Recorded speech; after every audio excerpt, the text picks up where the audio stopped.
been a pattern for the last 2 years. So once these girls have, they say my fiance, it's a wrap on anything that you do, does, is stupid, any kind of abuse.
Forgot to unmute my mic. What's up? Hi. Happy Sunday. Looking forward to, hey, Leandra. Looking forward to talking to everybody. Excuse my hoarseness of my voice. I don't know what was happening. The weather the weather changed. It's so freezing. And when it gets like this, my voice kind of gets a little husky. I guess that just happens when you be old. By the way, Leandra, I want to congratulate you. I want to tell you how proud I am of you that you went back to school and you're doing things to change yourself. I'm in full support of that. You just let me know what you need, what I can do. I always love to hear from viewers who are doing things to improve themselves. Any little thing, because just baby steps will take you a long way. You're still moving forward. And people think they have to do like big things and make, this grand change. That's not how change happens. When you take small steps, incremental steps, you're still going to get there. It might take you a little bit longer than somebody who breaks out at a full run. But a lot of times, those who break out at a full run get tired. So then they have to take a break. And you who's going steady, steady, steady, you're going to get there and you're going to get there in one piece. So, yes. Hey, everybody, good morning. Where you at? Okay, she must be in some other country because it's late afternoon over here. But anyway, I had to move the show a few minutes late because Candace didn't even send me the thing until like 3:58, and then I had to bring it up and download it and print it and all that stuff. So I moved the show out a few more extra minutes. Yes, you deserve those flowers. So you keep doing big things and keep me posted, okay? So let's get started with this column for today. We have 30 questions again. Let's get going. Oh, and reminder for everybody who would like to submit a question for a future column. These people all submitted their questions in advance. This is not the show that we do where people can just call in. This is one where everybody submitted their questions early, prior to the show. If you would like to submit a question, you see that QR code there, just scan it with your phone. It's going to pull up the advice form for you, and you just fill it out with your question, okay? This is question number 1 of 30, young man 18 to 21 from Manchester, England. The female is 22 to 27.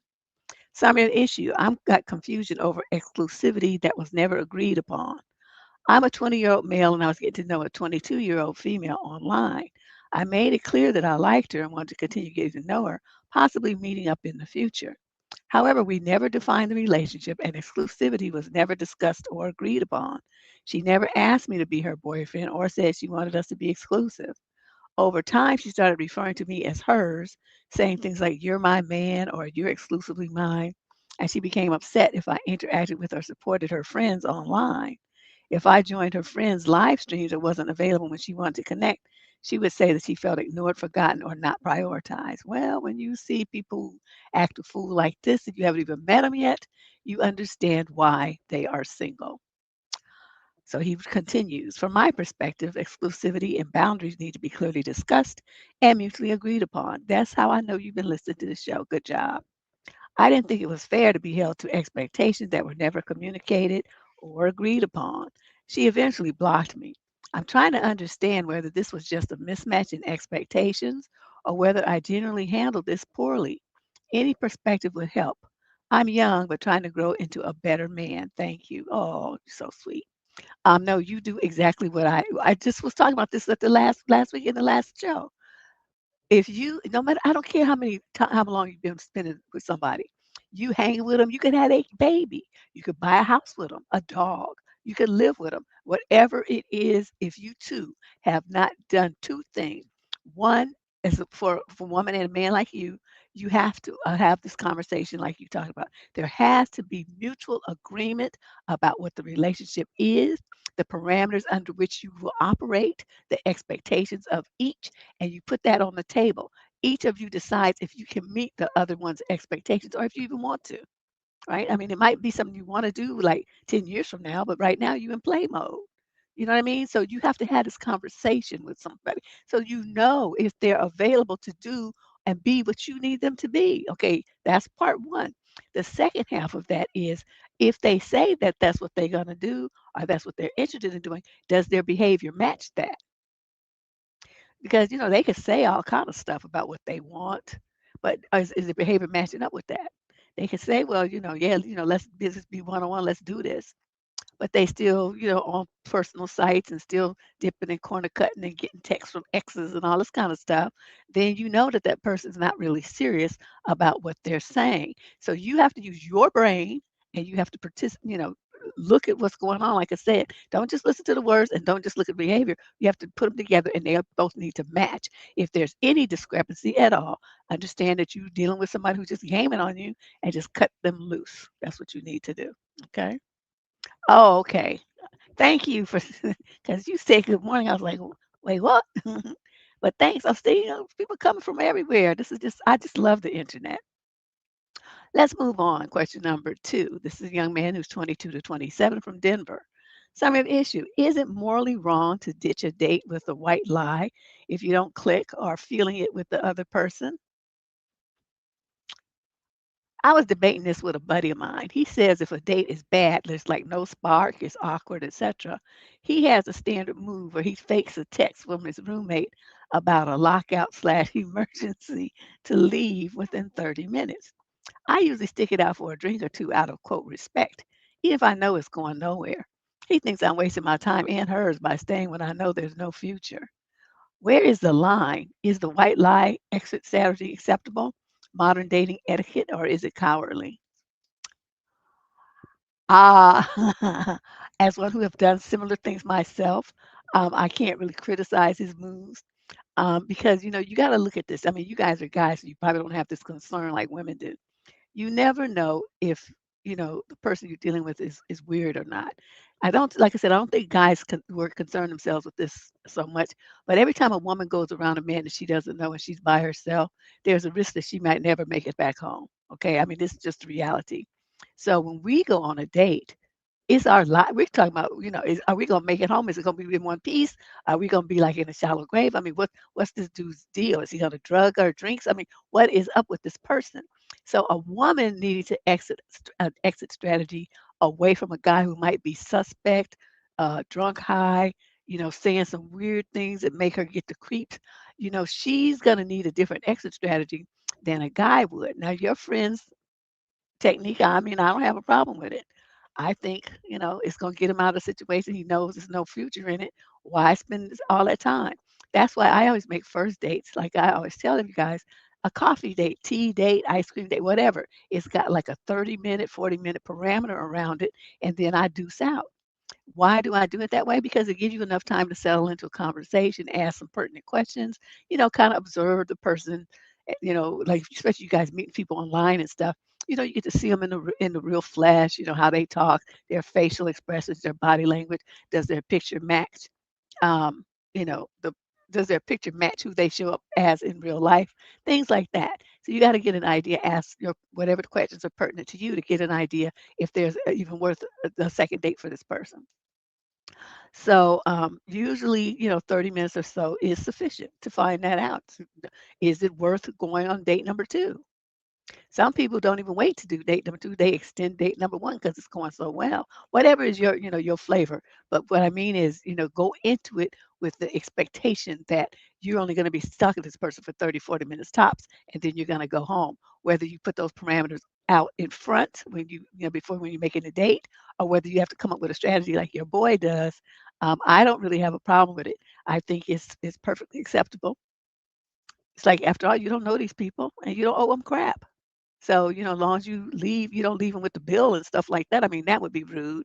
But, you go out with somebody, you buy them some coffee, whatever, and then you guys agree to pay your own way, whatever works for you. And then you guys do sound. I mean, there's nothing to hold fault with in that kind of action.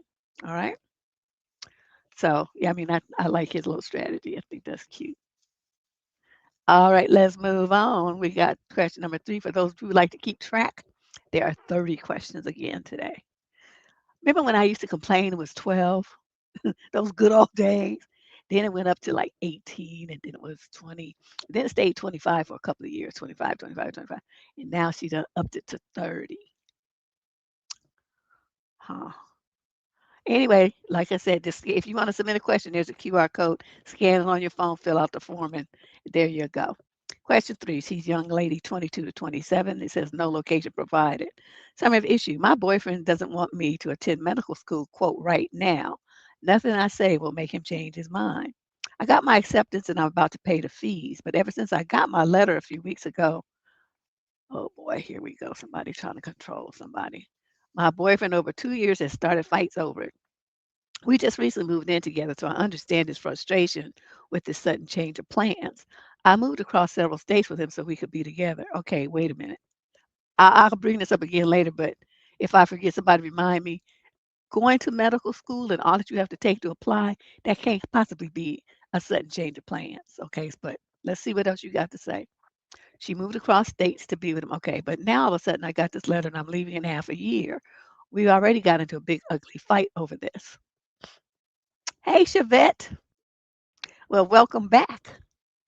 He wants me to not go this cycle and apply only in state for next year, which is there's only 4 schools in our state, so I don't have to be so far away.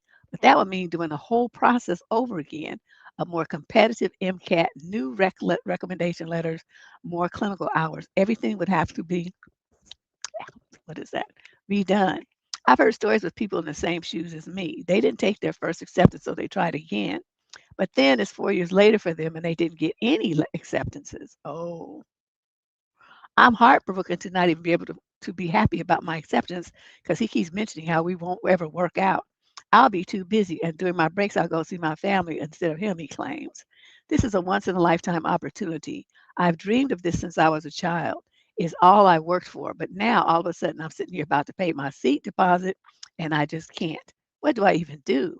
3 years ago, I would have taken this first thing with zero hesitation, but now because of him, I'm hesitating.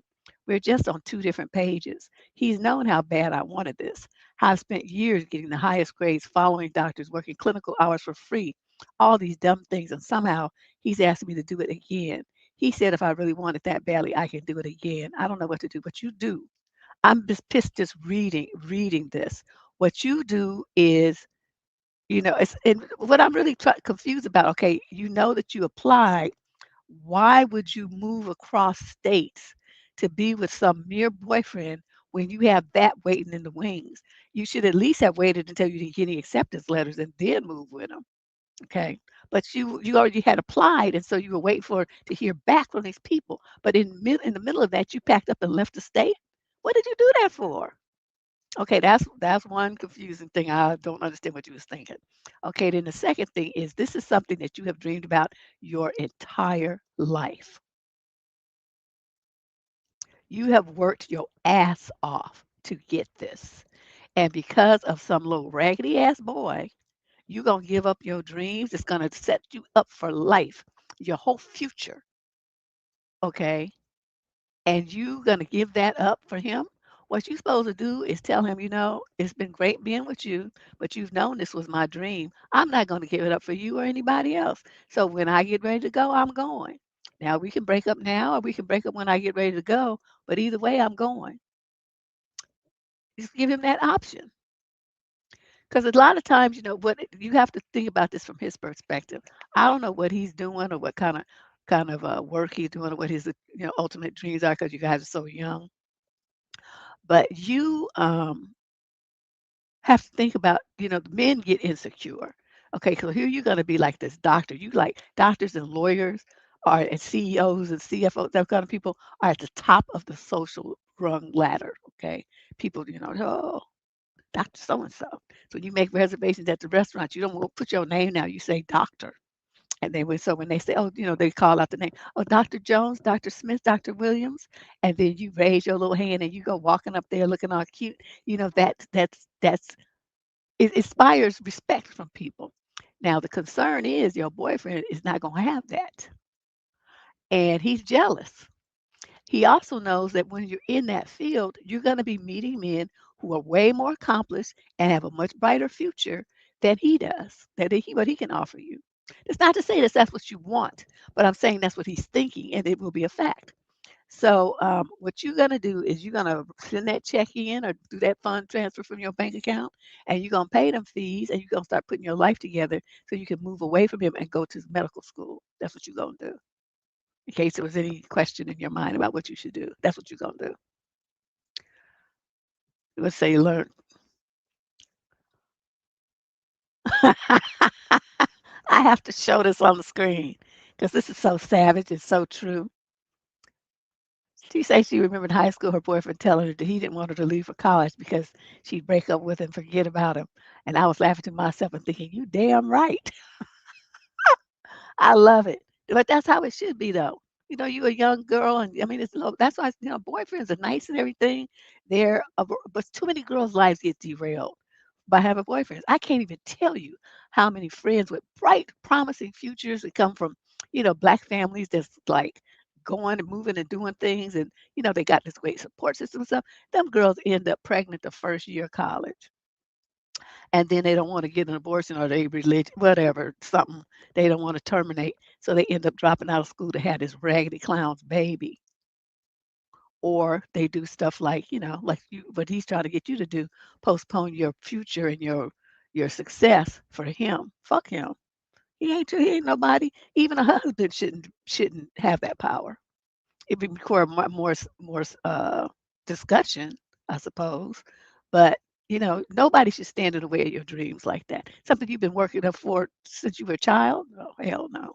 And if you did something like that and I was your mother, I'd kick your little ass. It would be nothing you could do to take to get me off of you. Ooh, Lord have mercy. I don't even understand why you even had to think about this. You're supposed to tell him just like learn as you go did. Just laugh in his face and be like, yeah, okay. And start shipping your shit off. FedEx. Question number 4. This is a female, 20 to 34, from Danville, California. Some of the issue. Am I being unhospitable for refusing to redo my entire dinner party because my friend's new boyfriend doesn't eat, quote, non-bland food? Okay. He one of them only use salt and pepper, probably only salt folks. I'm 32 and I hosted a small dinner party at my home. I am Korean American. I told everyone ahead of time that I'd be cooking spicy Korean style ribs, roasted veggies, and kimchi fried rice. Can we be friends? Everyone was excited except my friend's new boyfriend, let's call him Austin, who apparently doesn't eat anything that's, quote, strongly seasoned. He didn't tell me this beforehand. When he arrived, he asked, well, what else are you making? I said that was the menu. He said, yeah, but what's the normal option? I offered extra rice and plain veggies. He rolled his eyes and said I should, quote, respect guests with sensitive palates and cook something neutral like boiled chicken or plain pasta. I laughed because I thought he was joking. He wasn't. Yeah, I'm thinking you and Dan. Where did they say? Did she say Danville or San Ramon? Yeah, okay, Danville. There's all kind of fast food restaurants around over there. Good stuff you could get. Plus, there's a Costco. I mean, you can go in there and get him some Costco pizza, one of them giant hot dogs. So she says, my friend pulled me aside and said I should just whip something up, end quote, to make him feel welcome. I said, no, this is not a restaurant. Good for you. This ain't Burger King. I know, boiled chicken. I mean, I would break up with somebody like that just on the strength of your palate is that of a toddler. I can't do that. This one guy, he's like, he only want to eat fried food and chicken nuggets everywhere. The first time we went out, we went to like a restaurant bar thing, and how they had a bar of snacks. And so we were sitting in that area, and we ordered this, the bar snacks and stuff. And he ordered the chicken nuggets, and I forgot what I ordered, but I was like, grown man eating chicken nuggets, that's interesting. But I didn't say anything. And so then the next time we were supposed to go out, we sit there and stuff, and he ordered. He's like, "Well, do you guys have any chicken nuggets?" And I looked at him. I said, that's the bar food. I mean, is that what you want to eat?" He said, "Yeah, I don't really like a whole bunch of stuff. I like to eat chicken nuggets." And I knew I was never seeing him again. I was not. Oh, they're not gonna do that.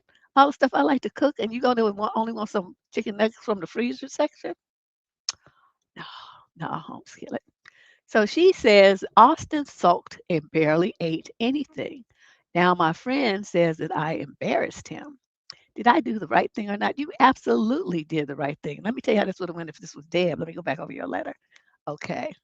So he says, "What else are you making?" I said, "That was the menu." He says, "Yeah, but what's the normal option?" I offered rice and plain veggies. And he said that you should respect guests with sensitive palates and cook something neutral. I would have said, if you want something neutral and some bland, boring ass food, then you need to turn around and go home. Because this is what I'm serving and I don't want to hear nothing else about it. You shouldn't have come then. She knew what the menu was. Now, why she didn't share it with you, I don't know what that's all about. But I didn't really invite you anyway. I invited her. So you can just go home. That's what it would have been with me. Because one, you're not gonna spoil the mood for everybody else. I'm not gonna be sitting there looking at you with your face all twisted up all evening mad because nobody want to serve you some fucking boiled chicken and boiled pasta. I mean, he probably would have got more like that too. Like, you need to fucking grow up. You eat like you're a 2-year old. What kind of disgusting shit is this? Get out of my house. You know? Seriously. I mean, it's just an insult to even come in somebody's house asking them some shit like that. That's why I wouldn't have had any problem. I mean, I would have, responded to first, well, that's just the menu. Okay, that's it. That's all I got to say. Anything you say after that, now you're arguing with me about what I'm gonna serve and what I'm gonna spend my money on in my house. Now you get ready to get your face toe up and you getting lit up. That's just fucking rude. So you should call your friend back and tell her, don't you ever bring that stupid motherfucker back to my house again because, for him to come in my house and try to dictate what I serve and what I spend my money on when I didn't invite his monkey ass in the first place, and if that's a problem, you don't have to come either. All my dinner parties from here on out will be without both of you. Because one thing I don't want to do is be bothered with people who can't even appreciate my culture. It was rude and insulting for him to ask me that, and you say I embarrassed him. I don't give a fuck about him being embarrassed. He was disrespecting me in my house. That's what you should have been telling him. So you stupid, and he is too, and I'm done with both of you. The end. I mean, who does that? I should have had some wine. You know I've been good. I haven't had any wine. I had some champagne on Christmas, and I had some champagne on New Year's. And other than that, haven't had any alcohol for like 2 months. Yes, Yvette. I mean, seriously. I mean, think about that. You have gone through. You paid all the money. You stood over the stove cooking.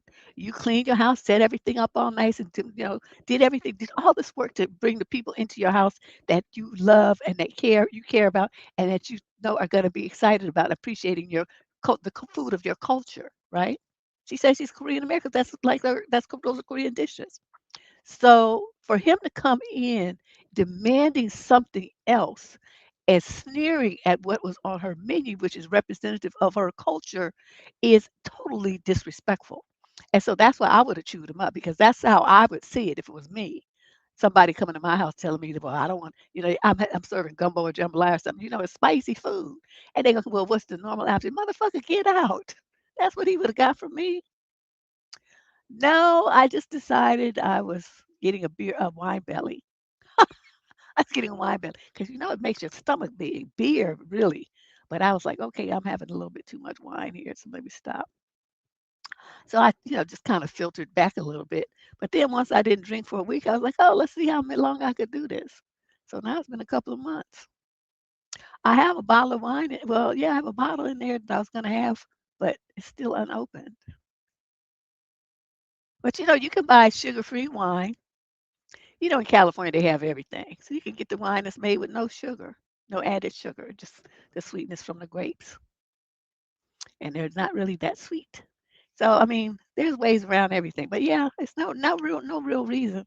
I just did it because I'm vain and I didn't want to have the big belly.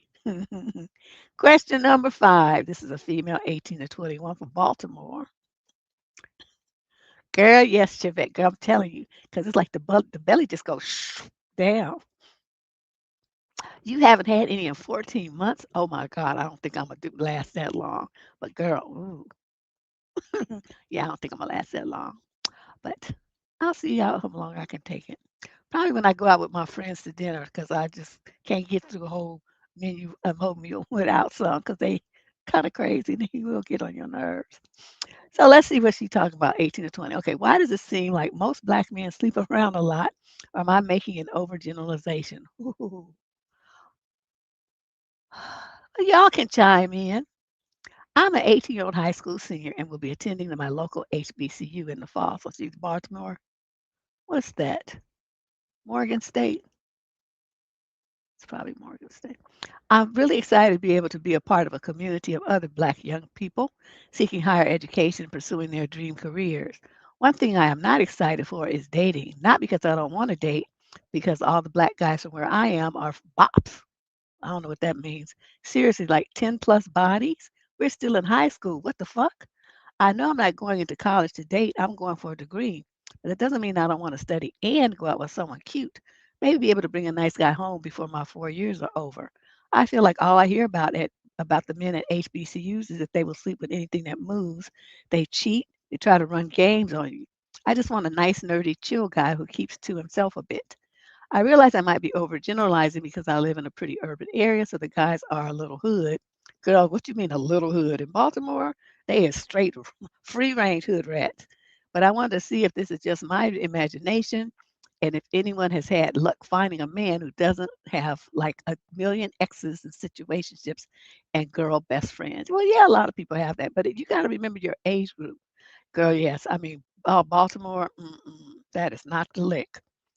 I'm going to say this, 18 in your age group for you, girl, they always say girls mature earlier than dudes. Even insurance companies know that. That's why they give the same insurance rates for girls at 18 to 20 than they do to men at age 25. They know men, their brains are still developing, okay? This is a scientific fact. Okay, this is not just me trying to rag on males. You can ask any insurance, what they call them, actuary, that does the underwriting and all that kind of stuff. They have all the facts about it. So you're looking at someone that you can build a future with, it'll be serious with. You're in the 18 to 21 age group, forget it. It's not going to happen. Barely is going to happen if you're in the 22 to 27 age group. You might stand a chance at the higher end of that scale, but usually not until they're in their 30s. After that, they get most of the hoe out of them. Not all of it. I just said most. So I'm going to suggest this. I mean, I know you want to, you feel like you want to have this little male companionship and all this kind of stuff. I'm just going to say this. If you do that, you're wasting your time. In your age group, you're wasting your time. You can't trust them either. Don't think because you can have a male friend that wants some monkey shine shit be going on. You've heard of that phrase called date rape. That is something that happens. You can read about it online if you don't know anything about it. A girl is basically SA'd by a guy that she trusts and thinks is her friend. So she lets him be around her more. Her guard is a little down. Don't do it. College is like going into, I don't know, what they used to call it with the Greek, where the Greek people fought all the time, that thing, or they did battles. It's like going into that, but it's allegedly an institution of higher learning. I can't tell you how many girls fell prey to one game or another. And a lot of the guys that you see on campus aren't necessarily students either. They're people from the neighborhood or ex-graduates, dropouts. They come to the campuses to prey on the co-eds. They go to the parties and stuff like that. So you got to be careful about that too. So I want you, even though I'm glad you wrote, because you're thinking about this and trying to come up with some intelligent kind of plan for yourself. The only plan that I'm going to suggest you have, the environment that you're going into, stay the fuck away from them. Yeah, the professors too. Yeah, they just as bad. You hear stories about them too. And these days they be on the boys just as much as they be on the girls.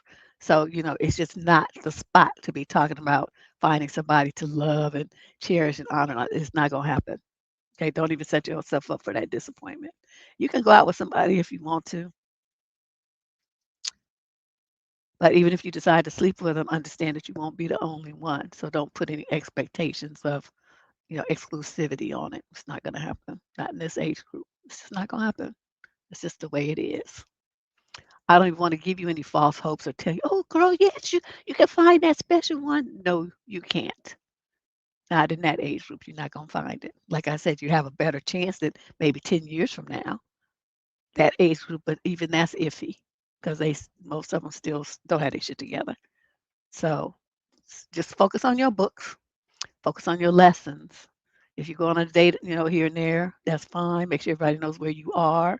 Don't let them take you to their place. Don't be eating nothing or drinking nothing that they give you unless it's in a sealed container. Like it's a bottle of soda, the cap is still tight on it. You break the seal, not them. Don't let them pour no shit for you in a glass and say, oh, well, here, I put some ice in the glass and I pour the soda for you. No, motherfucker, you drink it. I don't want it. Just be careful. I'm just telling you stuff what I remember from what happened at college. You got to know how long ago that was. And as I understand it, shit is even worse now. So just be careful. Okay. Let's move on to question number 6. This is a young man, 22 to 27, from Columbus, Ohio. Summary of issue: why does my female coworker keep telling me about her dating experiences? Yeah. Well, because most of them get kicked out. They don't graduate. They start, I mean, it's an amazing number of black males in the freshman, in freshmen when you first start out. See how many of them motherfuckers are still in there by the time you reach junior or senior level. It's going to be less than half. They get kicked out or they drop out. Something be happening, but they don't be in the graduating class, not in the numbers that they were in freshman class. Okay. And that's what counts. So he wanted to know why his female coworker keeps telling him about her dating experiences. So I have a coworker who keeps telling me about all the guys that she's dating. It's even out of the topic sometimes. Like we'll be talking about something else, and she'll immediately talk about the guy she's going to date with on the weekend. Is she telling me this for a reason, or does she like just talking about it? Well, I would think if I were you that she's telling me about that because she's trying to make you jealous. She thinks she must like you, and so she's telling about all these other guys in some kind of backwards, immature way of trying to, get you to express your interest or ask her out. But I'm going to say this to you. This is your job. You have to be very careful about these kind of conversations. Even if you're not participating in it actively, it's her bringing it up. I don't even care. When she does something like that, you got to realize people are listening to this shit, okay? Other people are listening and it's going to start causing problems. It's inappropriate conversation to have at the office with a co-worker.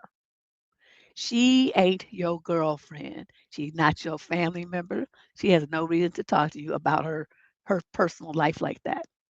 So what I want you to do the very next time that she talks to you about this, I want you to stop her. Boop. Say, I'm curious about something. Why is it that you want to talk to me about men that you're going out with? That doesn't have anything to do with our working together, and we're not friends. So what is this? Why do you keep doing that? And then don't say anything else. Don't offer any explanations for her to choose from, A, B, and C, multiple choice. Could it be? You're not gonna do that. You're just gonna ask her. You're gonna sit there and wait for her to answer. Now, most likely she's gonna be like, well, I just wanted to talk about it. I said, well, I don't want to talk about it. I think it's highly inappropriate for the office. And I'm not, like I said, we're not friends. We just work together. So I don't want to hear this kind of conversation from you ever again. We can talk about bowling, we can talk about dogs, we can talk about the weather, but we're not going to talk about your dating life because I don't care. I don't want to hear it, and I think it's inappropriate. And you're going to shut this shit down. Now, every young man listening to this, when you have a woman who tries to draw you into anything that could be remotely related to sex, you shut that shit down. And girls, you need to do the same thing. On your job, they're doing that for a reason. And you never know which direction it's going to go. If she doesn't get the reaction out of you that she wants, what's she going to do with that? How's she going to spin it? That's why you have to shut it down now. Preferably, there'll be other people around when you do this. If not, you set it up so there are, okay? Because you want a record of, that you definitely told her not to do this to you. Why would I do it that way? Because that's considered sexual harassment.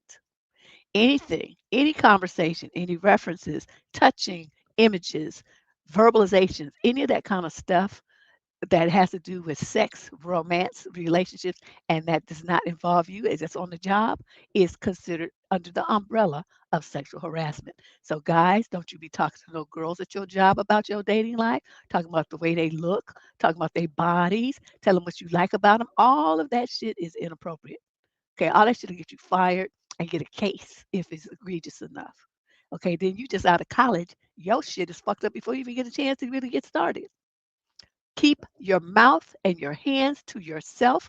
Don't you talk about anything that has to do with dating, romance, relationships, or any sexual thing of any sexual nature on your job. Do not do it. Okay? Just don't do it. They don't think I don't think they tell them this stuff in college because too many of them come out of school and go into these jobs and they don't know what to fucking do when somebody sexual harasses them. They're just fucking clueless, and it just drives me crazy. With all these laws about it, this should be something like you taking some business classes or whatever classes. They should be talking about this kind of stuff. It's so prevalent on the jobs that the country had to make laws against it. Okay, why should that even have needed a law? That's just common sense.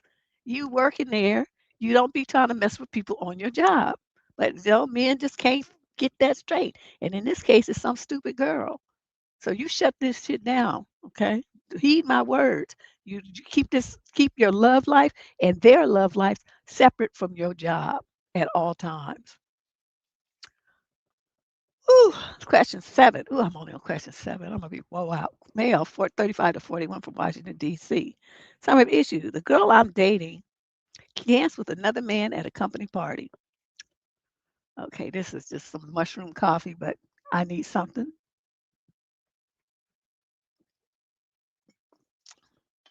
I think you're right, Leandra, because it's just too. Do you get these letters way too much?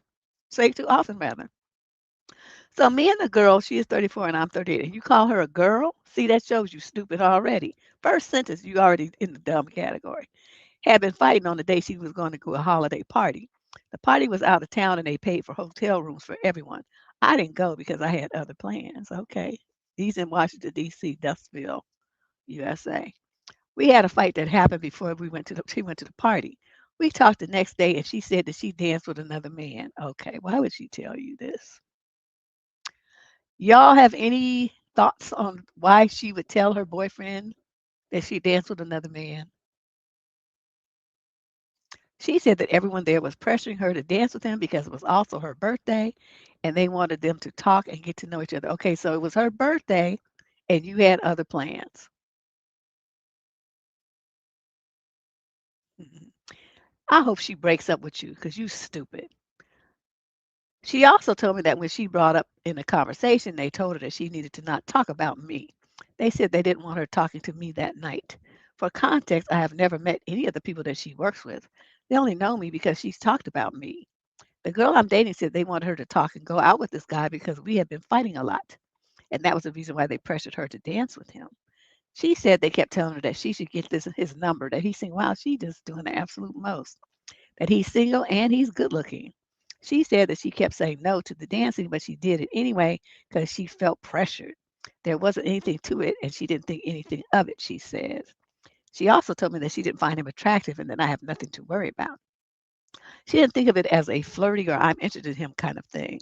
She said the dance was professional because at a company party and there wasn't anything sexual about it. She said that they had walked to the dance floor, they held hands. See how the details that she's going? Yeah, she's trying to make him be jealous because this is just too much detail and too much, he had his hand on her waist, his other hand was holding her hand, and she had her hand on his shoulder and chest. She said they didn't talk much, but the entire night everyone kept telling her to exchange numbers with him. She said even though that one of the girls pulled her to the side and told her that she should get his number and go out on a date with him, she told me that she said, "No, I don't find him attractive." And that she was told, "You just have to go on a date. You don't have to do anything. Just go out with him." She also said the next day that they did the same thing. Deb, I'm not going to lie. I was hurt by this. I feel like the dancing was an intimate thing to do, especially the holding hands and the other physical parts of it. I know it wasn't cheating, but I do feel betrayed. I hate that her coworkers pressured her into doing that. I hate that she didn't think about how that could have made me feel. I hate that they were trying to replace me with someone else. I feel disrespected and embarrassed. I feel hurt by all of this. What are your thoughts on this? I don't think I'm trying to break up with her. I know that we all make mistakes. I keep thinking about them dancing and holding hands and all of that. I feel that maybe I shouldn't be this upset about it. We did talk about it, and I asked her, did she do all of that because we were fighting? And she said no. She said that would have happened even if we weren't fighting. I don't know what to think of all this. I tell you what to think. She was trying to make, yeah, he did. But he had all his little, hey, Shay, he had all his little feelings. He had to get all his little feelings, into it to let me know how he feels. But I'm going to tell you this. I'm glad she did that. You know why? Because you stupid.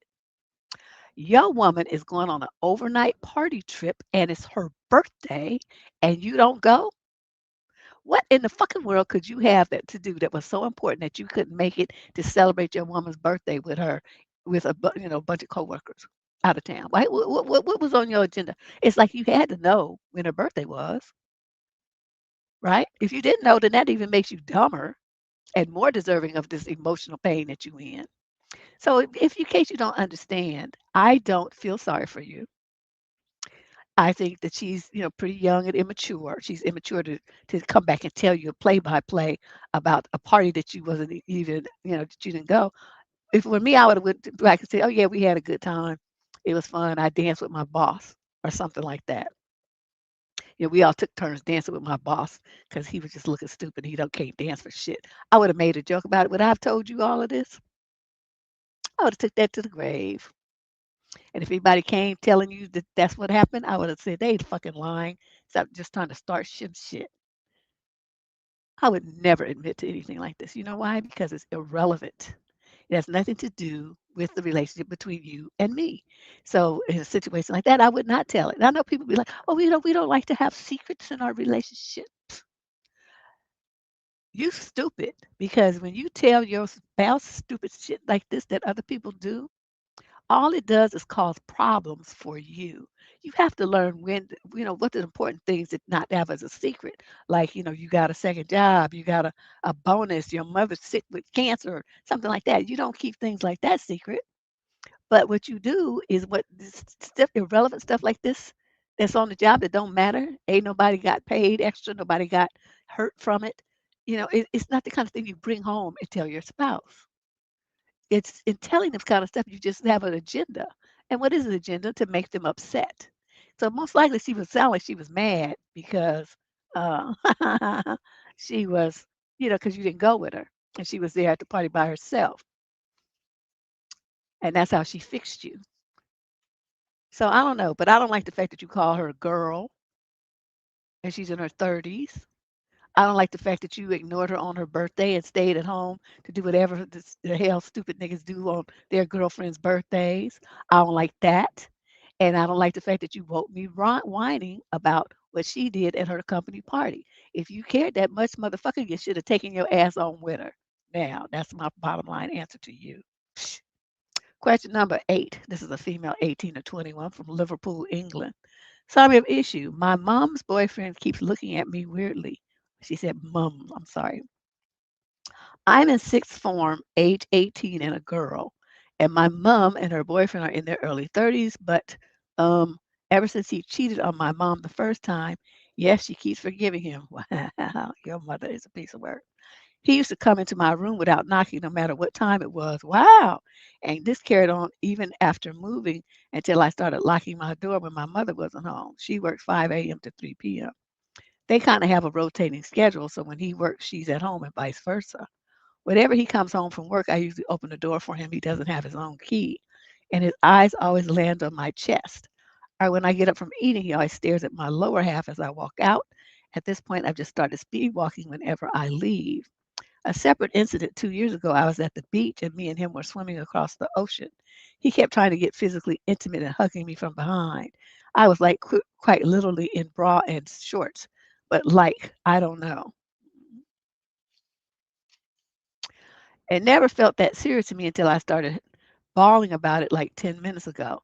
It just feels so disgusting and nauseating knowing that there's such a man living in my house. I don't know if I'm overreacting, if it's just really nothing. What should I do? You should tell your mother. You should talk to your mother about it, about everything that he's been doing, and say, it feels like he's sexually molesting me. Yeah, for real. That's why the show is called What the Fuck? Because what we used to call it, Shay, we used to call it something else. I can't remember what we used. It was so many years ago, but it was called something else at first. But on the first couple of shows, I kept saying, "Well, what the fuck? What the fuck is this? What the fuck is they doing?" And so it got changed to "What the fuck," and that stuck because we say that at least once every show, usually way more than that. So in this situation, young lady, you're 18, so you are an adult. Okay. So, well, I mean, I don't know. I don't know. Is it the same in the UK? She's in Liverpool, England. I don't know what the age of adulthood is there. That's something I probably should look up. Maybe one of you guys know? So, is anybody here that lives in England? What is the age of consent? The age of, when you're considered an adult in that country? Here it's 18. Used to be 21, then they lowered it to 18 for some reason. It should still be 21 if you ask me. But this guy is a perv. He's perving on you. And by the time he came up behind you and was touching on you, see, that crossed the line into SA. He's rubbing his personal area against your bottom. That is gross and that constitutes SA. If you didn't want it and it's sexual in nature, it's an SA. Tell your mother that if he tries to come in your room again or if he touches you again, I want you to get you a knife and I want you to start carrying it. And if he does anything like that to you, I want you to just take the knife. Like if this is the knife here and he's behind you, you boop. Okay, so you just go back like that and just stab him. And he's gonna have a hard time trying to explain how he got a stab wound. The other thing you're gonna do, you're in sixth form, so that's what I understand it because you don't have some friends over in England. That's like between high school and college, like extra quote high school time or something. Like I guess over here we would call it college prep maybe, but instead of taking the classes and still being considered in high school, they have this little transition period over there. So she's 18, so that's like the tail end of it, I think. Maybe 19, I don't remember. But so you're an adult. If you apply to college and then go and stay away from there, okay? But you need to tell your mother what's going on. She may already know. I find it really hard to believe. Um, yeah, they do. They be trying it. I don't never let no dude dance up all on me. From they don't front, they want to dance all on you, motherfucker. I'll be pushing them back. When I used to go to clubs when I was young. Oh, you're not touching me. Don't touch me. And I had no problem saying it real loud on the dance floor too. Be trying to hump on me. What's the fuck is your problem? I say stuff like that. Oh, this is so sad. They have something called a teen shelter. Okay, there's people on this channel from all over the world here. So she's pointing out there's something called a teen shelter. Maybe you can go there. Look into it. Ask at your school. Tell somebody at your school what's going on. They'll have some recommendations. They're supposed to be in the business of protecting, children. So tell them what's going on and tell them that you're afraid because this guy you're there at the house with him by yourself. You have to go in your room and lock the door. Also, in a situation like this, we had a letter like this where Oh, it is? Well, ain't she in London though? Um, what you want to do is tell the people at your school and ask them for some help in getting out of that situation. But when your mother needs to know, you need to give her the opportunity to, get him up out that house. He doesn't need to be there. He's a grown ass man. Go live somewhere else. Why'd you be in the house with a mother and her daughter? Fuck out of here. So I never let no man move in my house. I didn't even let him come visit at my house when my daughter was here. Only if she was being babysit for my aunt or my mother or something, then somebody could come over. That was it. Other than that, you don't need to be here. You don't need to be looking at her. I don't need to see you looking at her. Because if think that you're looking at her in the wrong way, it's going to be a problem for you. And it don't have to be a fact. If I just think it's a problem. So yeah, look into that, okay? But tell your mom, and then I want you to tell people at school and say you need some help. All right? And they'll be able to help you. We only on question number 9. This is a male 20 to 34 from Cardiff, Wales in the UK. Some of issue. I think she just wants us to be friends, but I'm not sure. I've been going out with this lady for almost 3 months. We're both 28. She still doesn't want a relationship right now, and she told me the other day she just wants to be friends and see if it turns into something more. After 3 months, it's not going to. She will rarely text unless I text her first, and she just gives off friendship vibes for the most part. I'm tempted to walk away, but I'm willing to wait a bit longer to see if things change. They're not going to. There is some slight hope that they will. We haven't slept together. We've kissed, but I think it's just friendly kissing. And she told me that she would be comfortable with just a long friendship. It's disappointing because when I first met her, I thought a relationship was a possibility, and it still is. But the longer time goes on, the less likely it will become a reality. I've been working on other ways to try to meet other women to take my mind off of her. I made a lot of friends in my meetup group, but no one I could see myself dating. Most of the people they are older, 40 plus, and don't have any connections through friends of friends who are single. There are one or two people around my age, but they are male. It's a rough situation to be in. I would like some advice. Your problem is, sir, that you like her, and so you're hoping you stick around already friend zoned, thinking that, if you wait long enough, she'll change her mind, and that's not going to happen. She doesn't see you like that. I mean, she hasn't really find she must like something about you, like talking to you or laughing with you or hanging out. I mean, there's something there that she likes that she would even want to associate with you, platonically.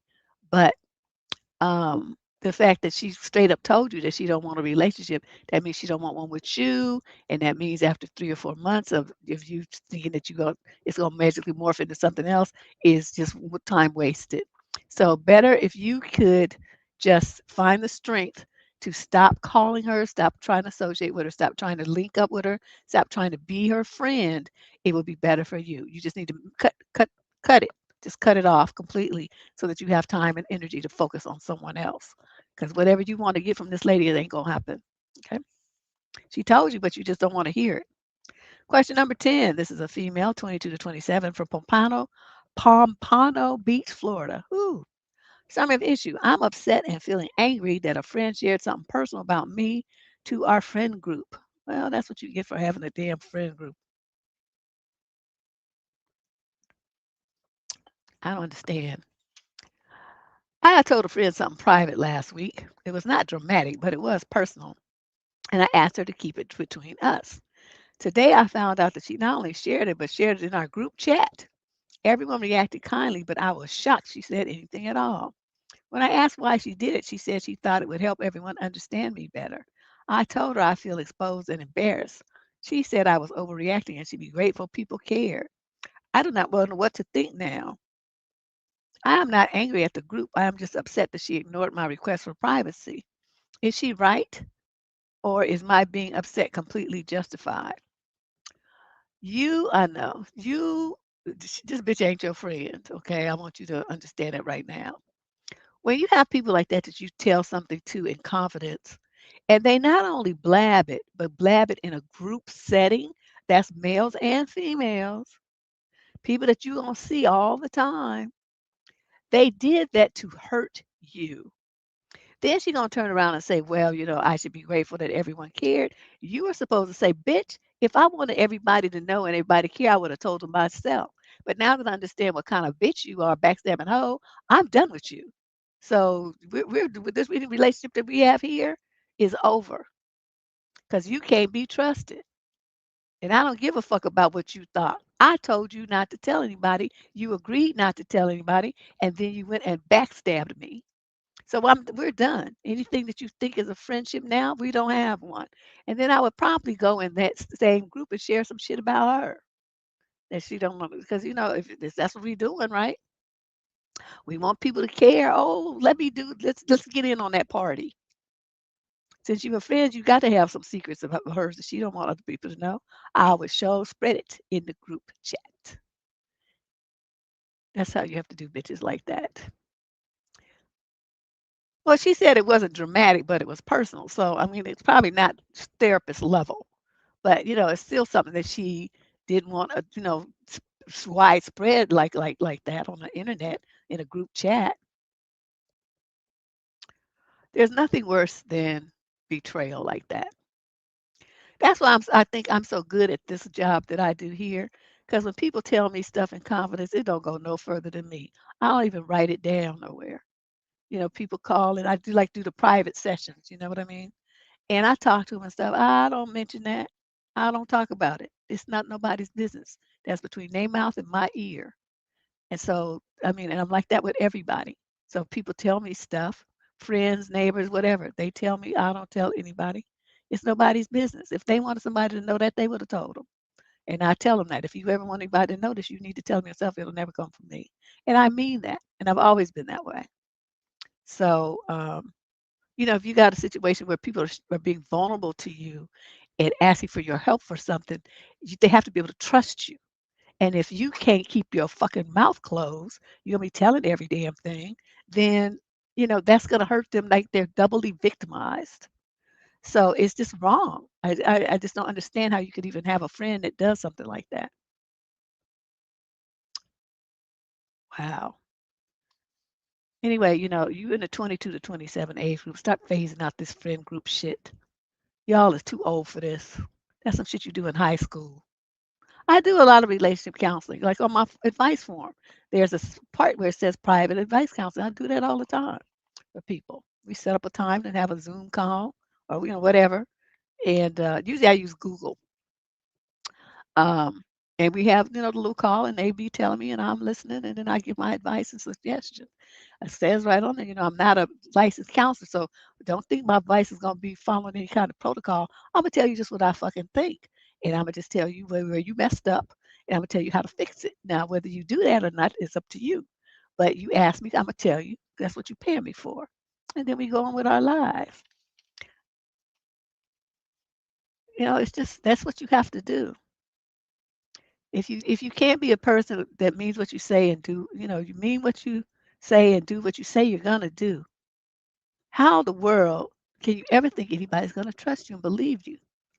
I mean, even as far as parenting, like my daughter always knew if I said you're not doing nothing, I said no, we're not going here, we're not, whatever it is, yes, no, whatever. I'm gonna make it happen. I'm gonna do that. And so she always could trust if I say it's gonna be XYZ, it's gonna be XYZ. It's not gonna be ZYX or ABC.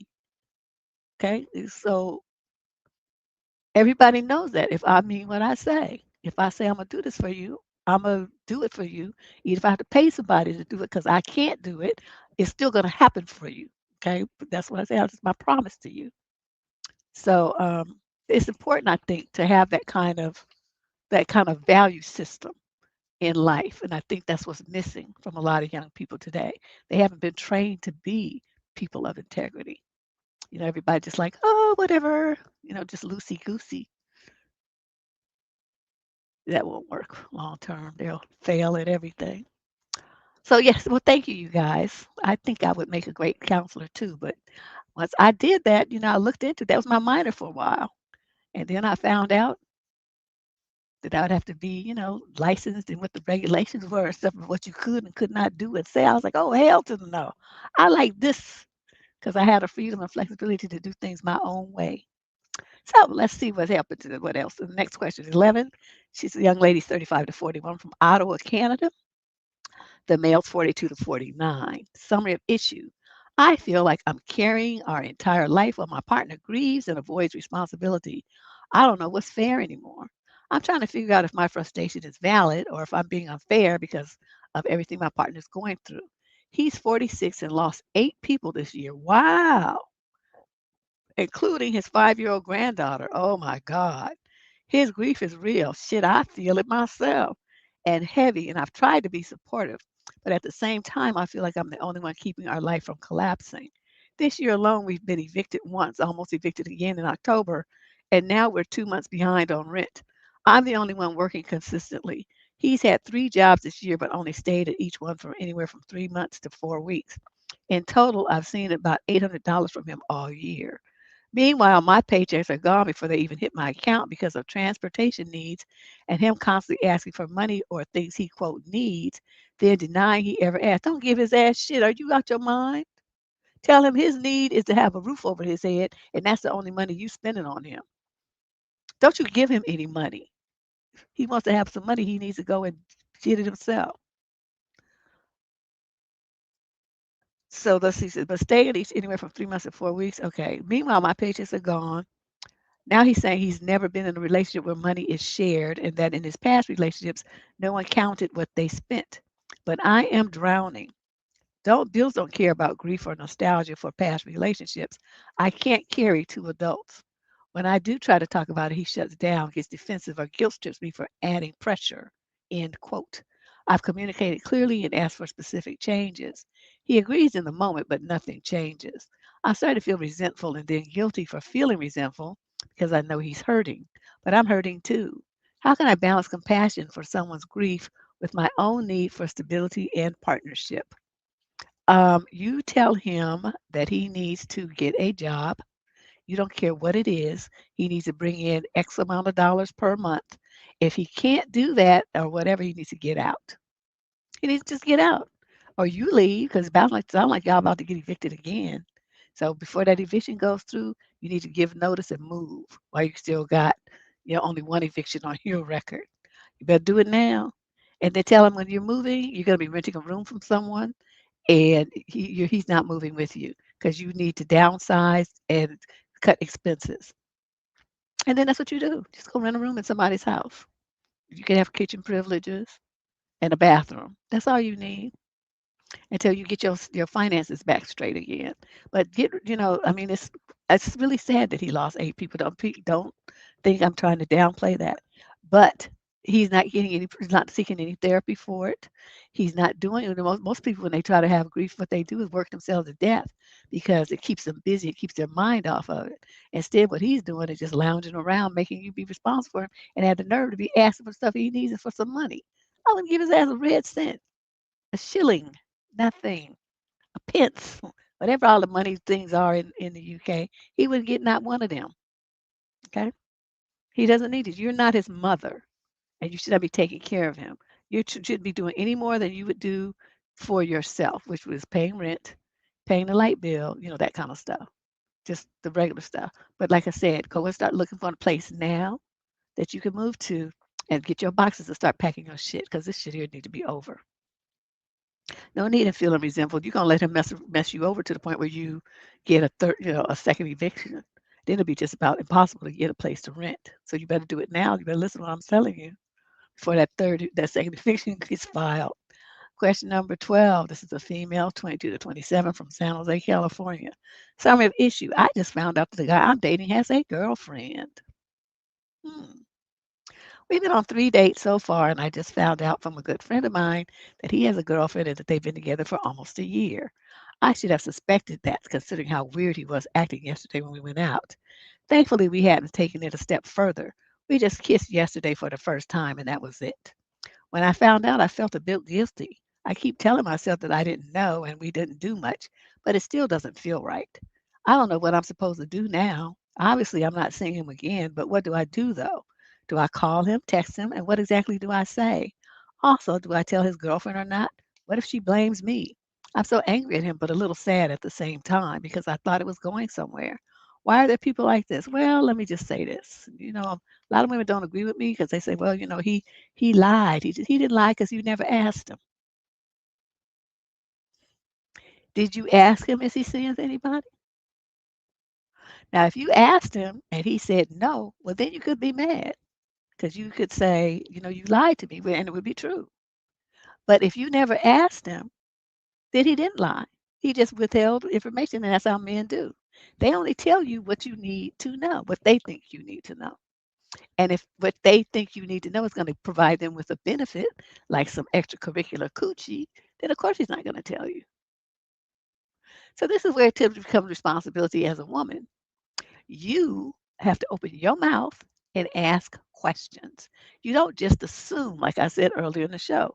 I don't care how many times you've been out with somebody. I don't care how many times you slept with them. You could even have a baby, buy a house, go on vacations, be living together for 4 years.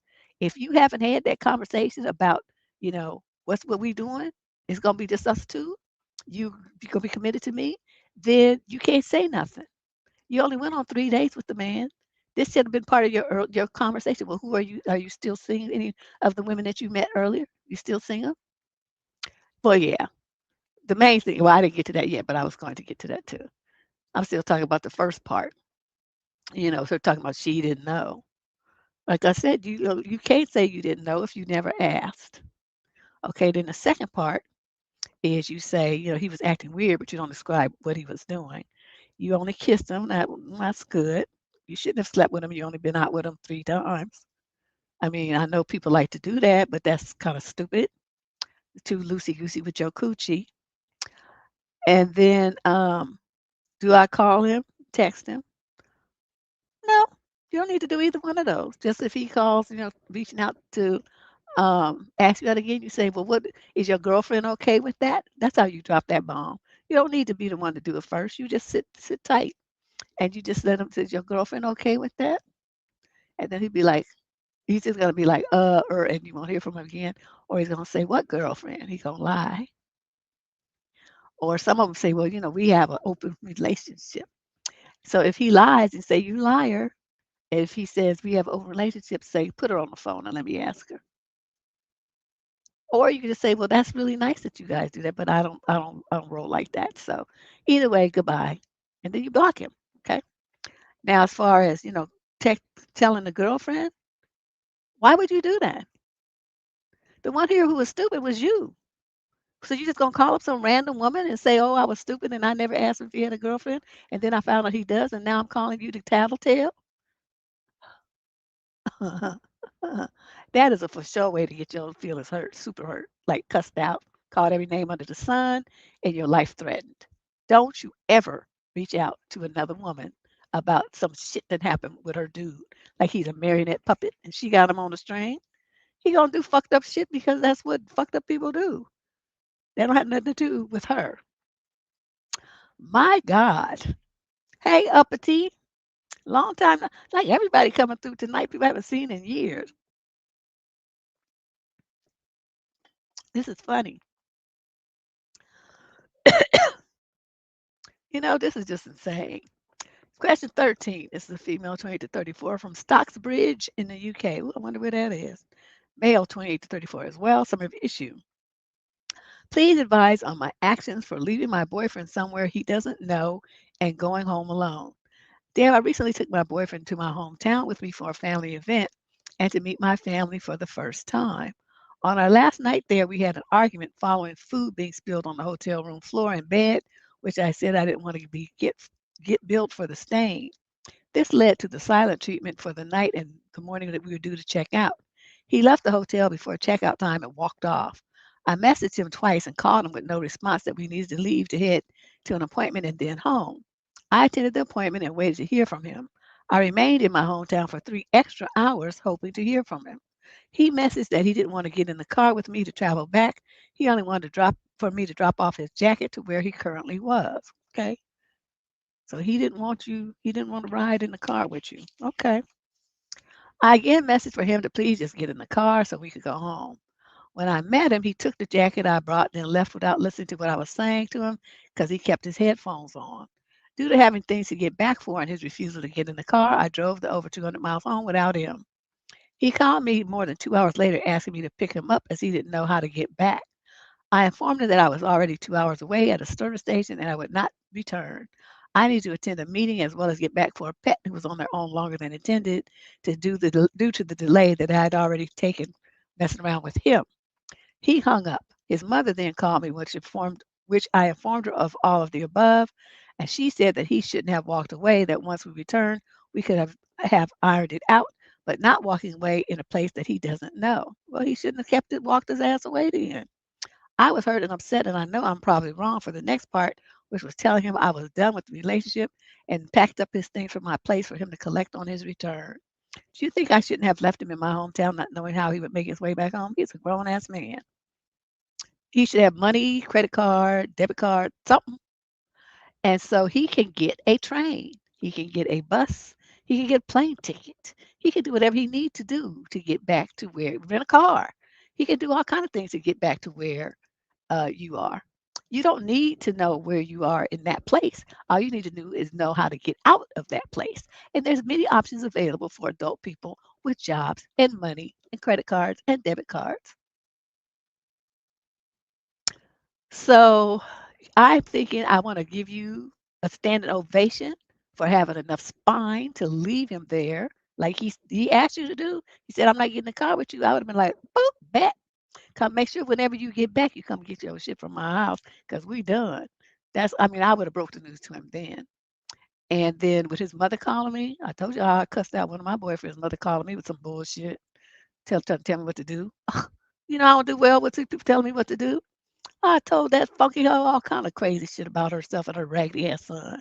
And so that was, yeah, yeah. I mean, if they can't get the stain out through normal, washing and stuff, and it stains, you have to pay for it. It's going to be at a discounted rate because depending upon how long they've had this item, because everything is coded. They had a little tags on it. The depreciation of the item, you would pay the depreciated cost. But still, you damage somebody's property to irreparably, you are under the law required to pay for it. So that's just the law. That's how it is. So you don't go to people's places fucking up their shit and think you're just gonna get away scot free. That's not how it works. So in this case, this girl did the exact right thing. She left his ass there. He come talking about come pick me up. No, I'm not doing that. You get on the best way you can. On the back of skateboard. I don't give a fuck how you get there, but that's gonna be all on you. And his mother called talking some shit. I would have told her off. To your big ass baby ass son want to go walk off and tell me he don't want to get in the car. Then fuck that motherfucker. Fuck you too. And so you want to care about him so much, get in your car and go pick that motherfucker up, bitch. And that would have been the end of that. Oh, I'm getting mad just thinking about it. And so, you did well. As a matter of fact, you don't even take it, take his things for him to collect. You take his shit to his mama's house. Drop that shit off. Go to your house, change the locks.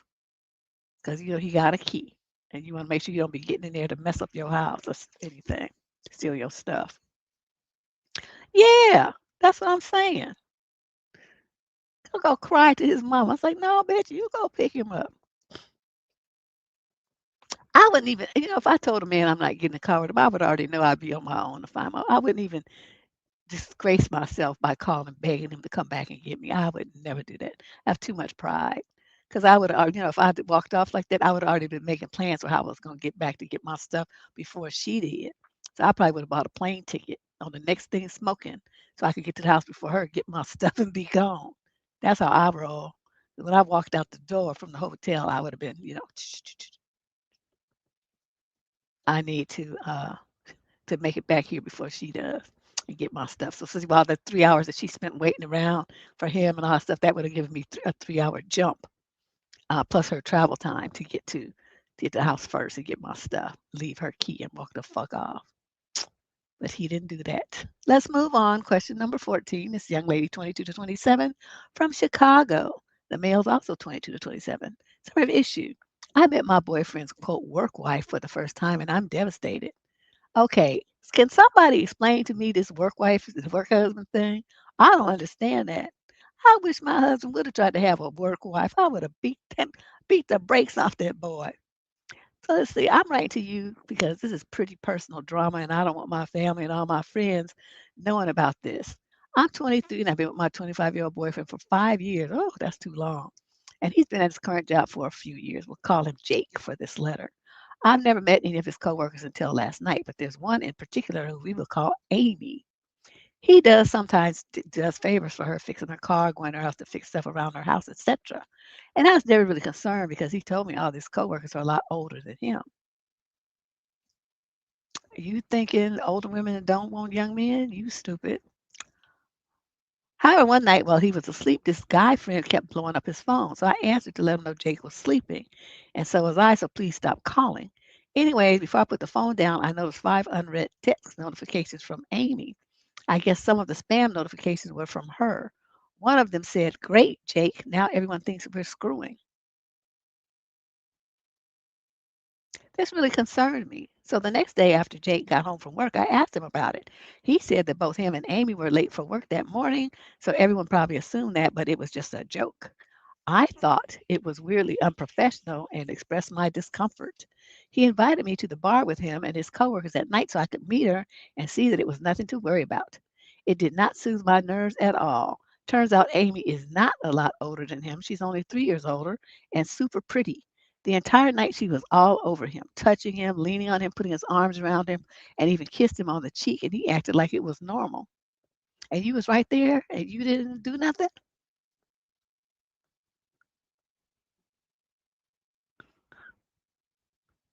I don't have that gene. I would have snatched that bitch up and commenced to beating her ass. But anyway, this see what else? They were constantly teasing each other in that middle schooler who doesn't know how to properly flirt yet kind of way. She told me all about how she love. I know.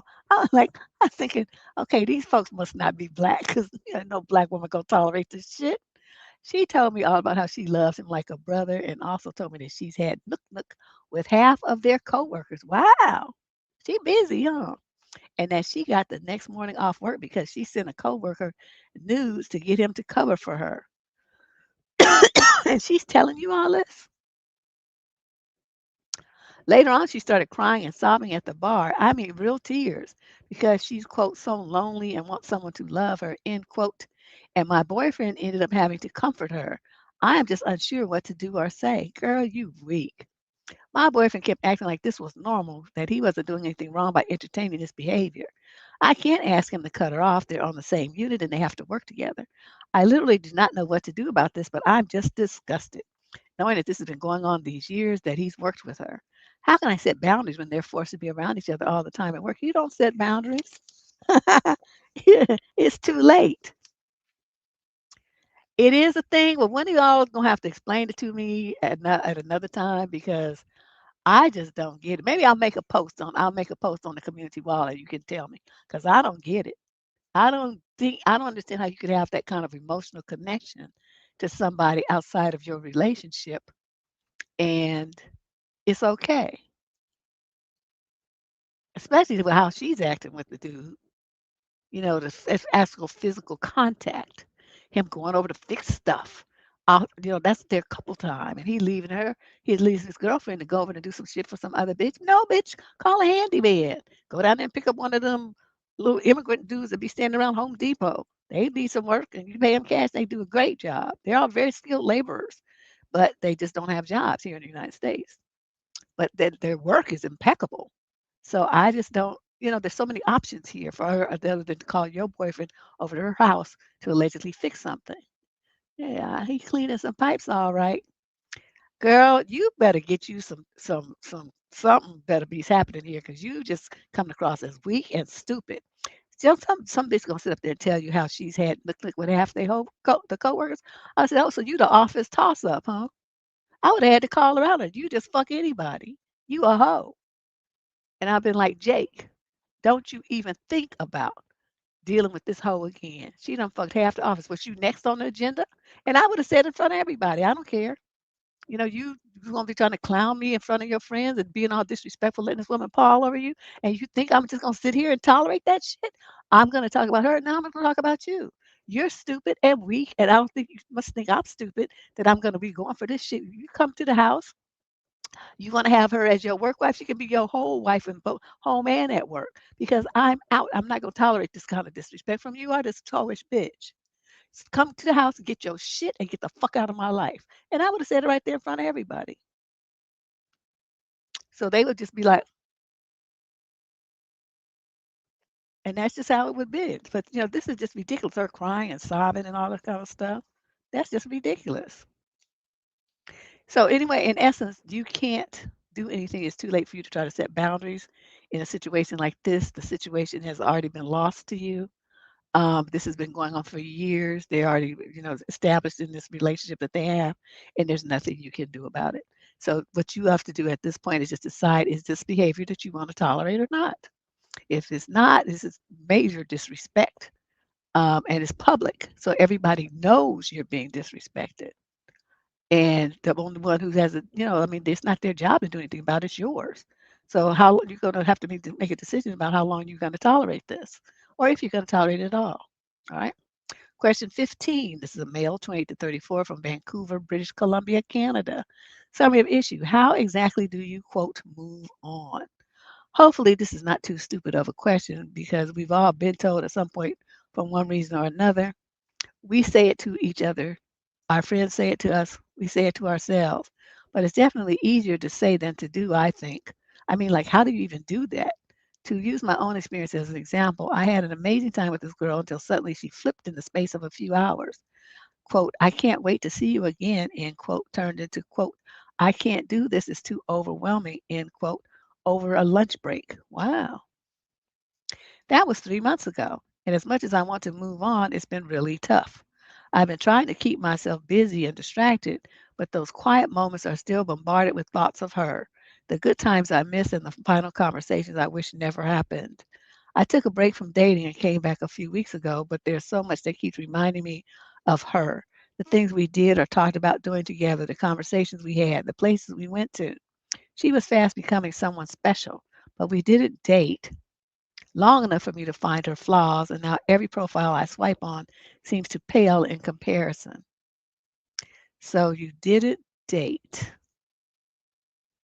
That's the main part that's sticking out. 3 months ago. Okay. Can wait long enough to find her flaws. All right. I want to move on, and I'm really trying to, but I just don't know how to do that in practical terms. So how exactly do you move on? I can only tell you my perspective. I think the people who stay stuck are the people who keep looking behind them. Is you're looking at at what was, and then you fantasy keep it stuck in the fantasy of what could have been, coulda, woulda, shoulda, mighta, if only, you stay in that mode, and it keeps you stuck in the past because you're not really ready to let go. You're still hanging on to what you feel like you missed out on, versus when you start focusing on moving on, you focus, well, that person didn't want me, so that was the wrong person for me. No matter how much I liked them, it wasn't mutual, so that means it was the wrong choice. And you turn around and you face the other direction and you embrace the shiny new future. Instead of focusing on what you think you missed out on, what could have changed, what could have been, like I said, coulda, woulda, shoulda, you focus on the possibilities of what's coming your way, the vision of a shiny future, someone who's really going to love you just like you love them. You think about that garbage has been cleared out of the way, and now you have the opportunity for something new to come in. This is a perfect example of like when I was in high school. I think I did a video about this actually. My aunt, she was married to my uncle, and she had this attitude that she told me about. Well, you don't never get rid of your boat until your yacht comes in. I'll never forget it. We was having a conversation about dating because I was in high school. That's something that you'd be liking to talk about. And I remember looking at her saying, "But Auntie, the yacht can't get to the port because the boat's in the way." The look on her face, and my uncle just busted out laughing. My mother busted out laughing. My father busted out laughing. They just was like, "Dang, you got." As a high school student, she got more sense than you. That's what my uncle said to my auntie, which was kind of messed up, but it was true. I mean, so you think about it. Unless the path to your heart is cleared away, all the garbage, all the debris, the memories, and anything that you're hanging on to emotionally is poof gone. And that way is cleared, it's new, it's shiny, the water is calm and peaceful. Then here comes your yacht smoothly to the port. No damage done to the port, no damage done to the yacht, and there's nothing in the way. So that's what you want to strive for. So you can't have both situations. You cannot make room for someone new and a new relationship, a new happiness, new joy, and a new future if you're constantly looking behind you and hanging on to the past. So that's what moving on means, and that's how you do it. Okay. That's my own particular analysis of the situation. Now, I don't know if anybody thinks like I do, but I just don't even see any kind of logical, reasonable way that it could be any different. Okay. So let me know how that works for you. Let's move on to question 16. This is a female 42 to 49 from Visalia, California. The male also 42 to 49. Summary issue. I'm wondering if I'm just not built for being in a relationship. How do I communicate this to my partner? I am 49 and he is 43, and we've been together for about 6 months. We're both neurodivergent, which is awesome for constant communication of wants. We align in core values and some similar interests. Truly, I should be content, but I like solitude a lot. I'm a single mom of autistic teens, and some weeks I am wiped out from overstimulation. He doesn't have children and lives with his family. Where he would like to spend more time together just sharing the same space, I'd rather enjoy my space alone. I find myself noticing things that bother me about my partner more than focusing on all the good things. I'm down to nitpicking when he goes all day without brushing his teeth. Ugh. Gross, yes, but it's not a daily thing. Recently, I was sick for a few weeks, so we didn't spend much time together and communication was limited. It was nice, and it's got me, damn girl, it's got me thinking maybe I'm just not built for romantic relationships. Not with him, anyway. My partner and I do have great communication, but this is something that I struggle to discuss. I want to be able to explain my feelings in a way that won't hurt him. Any ideas? You don't control other people's emotional reactions. Let's get that out of the way, first of all. Your role in life is to share your truth. Now, you can say it in you don't have to be like harsh with it, just ridiculous, but you should not have to mince your words or measure your words or pick your words carefully and all this kind of stuff to try to avoid hurting someone's feelings and to avoid the emotional reaction that you're going to have to the reality that you're about to lay at their feet. Oh, I'm on the big screen? Oh, no. You get to see all my snot bubbles. What you have to do, madam, is just tell him, when I was sick, I noticed something.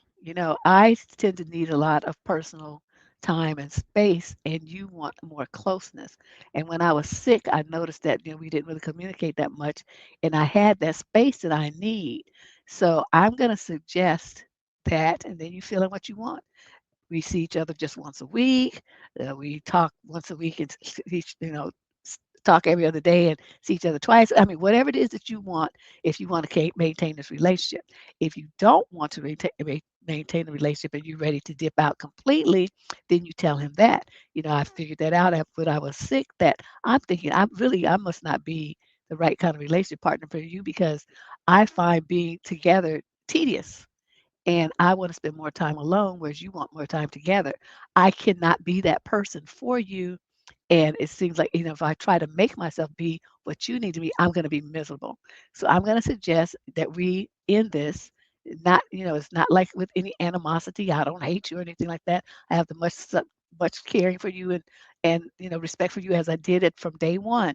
But I just realized that we're not good together long term because our needs are so different for space and affection and all that kind of stuff. However, whatever you want to say, but that's how you're going to segue into it.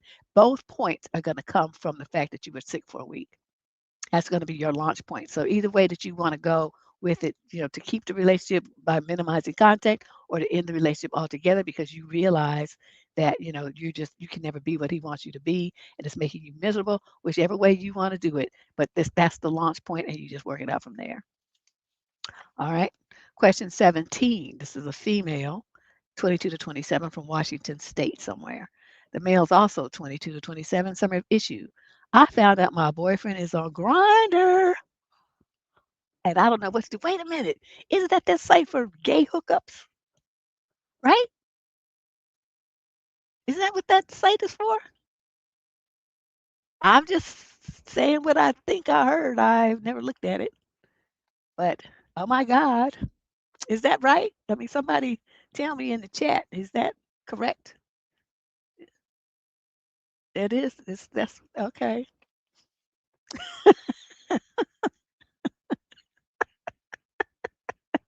Hey, button, button. That's okay. Okay, thanks, Yvette. That's what I thought. But I don't really go on these swipey things, so I just want to verify that before I went on with the letter. Okay, I don't know what to do. She says, I'm 23, my boyfriend is 27. A friend of mine recently sent me a screenshot showing my boyfriend's profile on Grindr, and it is definitely him. I felt sick when I saw it. I'm confused, hurt, and honestly don't know what to think.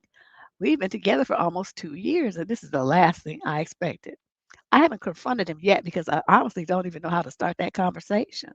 I don't know if he's cheating, curious if there's something else going on. I just need some advice on how to handle this and what I should say when I talk to him. Okay. I would say, I would say I wouldn't say anything. I would just show him that picture of him on the grinder. I said, okay, so what is this? What is this? What is this about? Let him stumble through an explanation. But it doesn't matter because what you should have already done is packed up your stuff because I'm going to tell you this. If you with a dude and he wants to fuck men, then that means that he is not what you want, right? I'm not saying there's anything wrong with that because there's a lot of people that live that lifestyle, but they should be together. He should not be a person who wants to fuck me in a relationship with a woman who thinks that he's only going to be screwing her.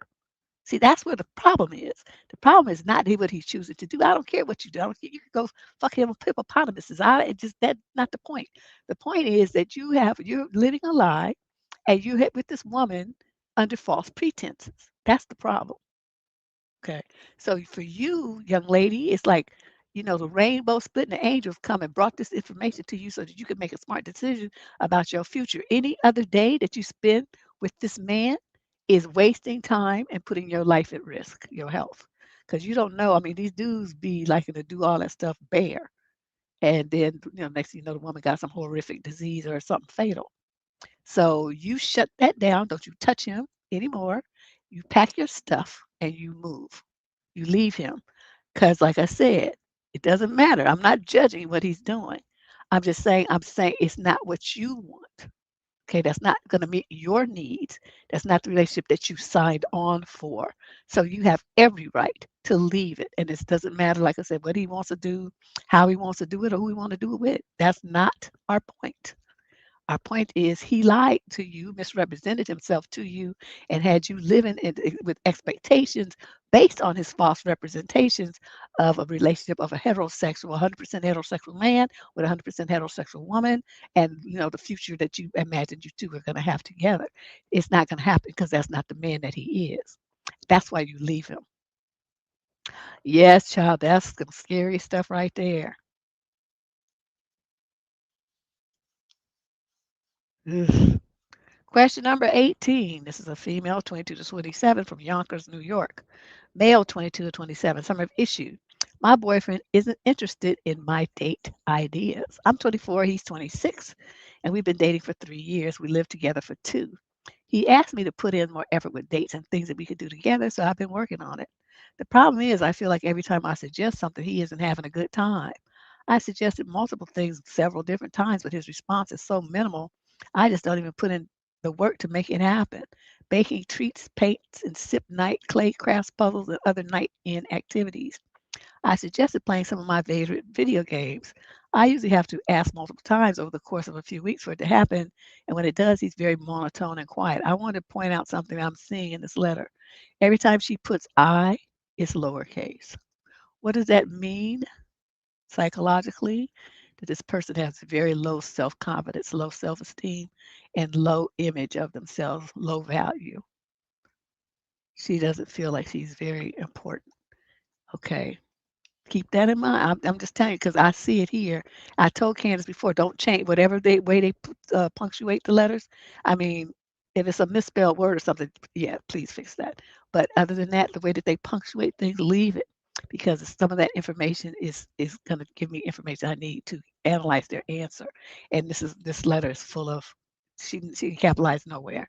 And her letter, the I, what she's talking about herself, is all lowercase. I try to meet him halfway and play games he plays when it's a competitive team game. I am at a much lower skill level, making almost all of the games a loss, which frustrates him and me too, honestly. If it's a more open adventure game like Stardew, Minecraft, or Terraria, I've heard of Minecraft, that's the only one.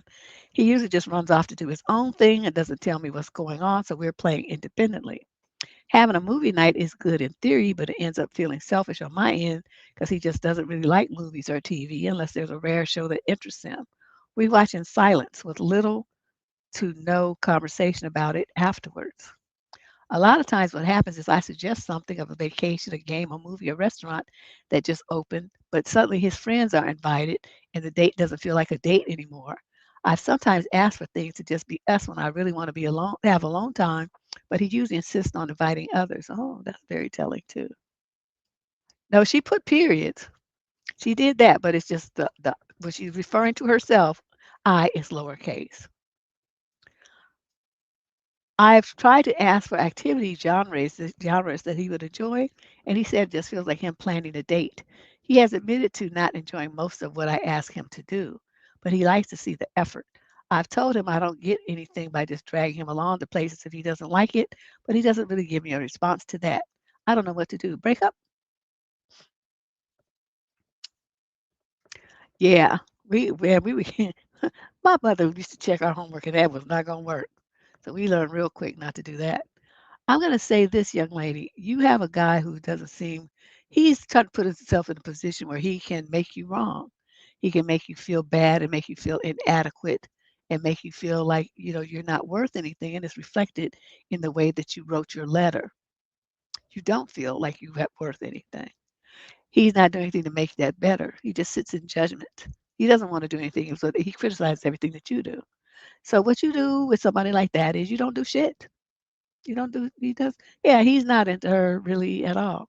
But he is into her, but in a weird way, like she's his punching bag. So it's not like he's there to love her. She's there to fill a other kind of sadistic need to make someone feel bad so that he can feel, make her feel small and little, which in turn makes him feel bad, like he's big, bad, and tough because he can, with just a few words and a few criticism, like, eradicate her whole sense of self. This guy is the king of emotional abuse.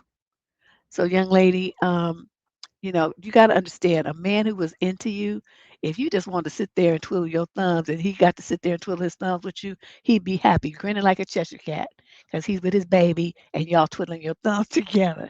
That's what a guy's like when he really likes you. He just wants to be around you. He don't give a shit what you're doing. You can sit there and you have one in the couch, he's at one in the couch, and y'all play footsies while watching TV, and it could be some stupid shit. It don't even have to be like some reality show or something. Neither one of you are really interested in, but that's not the point. The point is the TV's the background. You're into each other and playing footsie together. That's how a relationship is when the two people care, support, and love each other. They want to be around each other. Your boyfriend does not want to be around you. Even when you try to plan a date, he's gonna bring a whole gang of folks.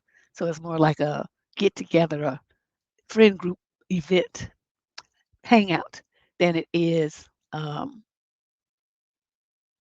couple going on a date. So you have to understand that if he's sleeping with you, you're letting him sleep with you. You just like what we used to call a toss up, a friend with benefit. If not even that, because he don't want to do anything with you. So it's just the two of you. Other than that, so you need to shut that down. Stop being a convenience for him. Lift your head up. Look yourself in the eye in the mirror and tell yourself you have value. And he's not appreciating the value that you have, so he needs to go. All right, that's what you need to do. His energy is toxic. I mean, you're right. I mean, normally I would say that, but his energy is so toxic. I mean, this is a prolonged pattern of emotional abuse that he's subjecting her to. So to the point where she's already, crushed to with the lowercase I, just shows how small she feels inside about, around this man. So yeah, that would be in a normal situation where the couple is, they just got some stupid issue going on. But in this case, she's just basically fighting at this point for her basic self-respect, self-esteem. So I don't want her to tangle with him because she doesn't have the tools to do it. She needs to just, find the strength to go in and move him out of the way. And don't date anybody. Get yourself into some counseling. Get your self-esteem back together. Figure out what it is that you want and learn about boundaries. You can start by looking at some of the videos on this channel. if you haven't already, or maybe you need a refresher. Some of the ladies tell me they go back and look at some of the older videos, after a year or two because you forget stuff, or you be faced with new challenges and new relationships, and you forget details of what you should accept and what you shouldn't accept and how you should handle situations. So go back and look at the videos. There's tons of videos on the channel about boundaries. Just put that in the C word in the search thing where it says search this channel, and then look for boundaries, and all the videos with that in the title or the keywords will come up. And then you start looking at them because you need to have some. This is just ridiculous. Question 19. This is a male, 28 to 34, from Winston-Salem, North Carolina. Summary issue. I chose quality of life over career climbing, and my friends think I'm wasting my potential. Okay, so why do you care? Hey, Deb and Candace, thank you for choosing my letter. To give you some backstory, I make $65K a year. I live in a one-bedroom apartment. I cook my own meals. I have free time. My friends work in the research triangle and make double what I make. They're climbing the corporate ladder. They're, quote, successful on paper, but they're totally exhausted. They eat takeout every night because they don't have time to cook. They're never at home. They work 60-plus hour weeks and spend weekends recovering. I leisurely cook a nutritious dinner. I read books I enjoy. I sleep 8 hours a night. I have engaging hobbies. I'm not stressed out. They tell me I'm, quote, wasting my potential, that I should be pushing harder, earning more, advancing. But I look at their lives and I don't want what they have. The money doesn't seem worth the trade. So who's actually wasting their time? The person who no, who's actually wasting their life? I'm sorry. The person who chose time and peace over status and salary, or the people who sacrifice everything for a paycheck they don't even have time to enjoy. I don't need to defend my choices, but it bothers me that, quote, success is so narrowly defined that living a balanced, intentional life is seen as a failure. I was sitting on my balcony last night with a home cooked meal, a glass of wine, and a book that I wanted to start reading later, winding down with a few minutes on Grizzly's quest, thinking about how much I don't envy them at all. Maybe I'm the one doing it right. What do you think? Oh, absolutely. That is perfect. You don't even understand the value of the smarts that you have. $65,000 in North Carolina that's some good money. That's plenty for a single person. You know what I mean? You save, you go on a little vacation or whatever, and you put on your credit card, pay it off slowly, whatever you want to do. You're eating your good meals, so that means your nutrition and your body is in better shape. You're not being stressed, your blood, and you sleep well at night. Your body is going to last you a lot longer with more disease free than theirs is because your stress breaks you down.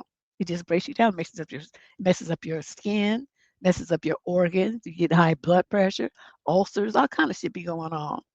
So, I mean, it's great that they that's how they mark success, but I don't think you're missing anything.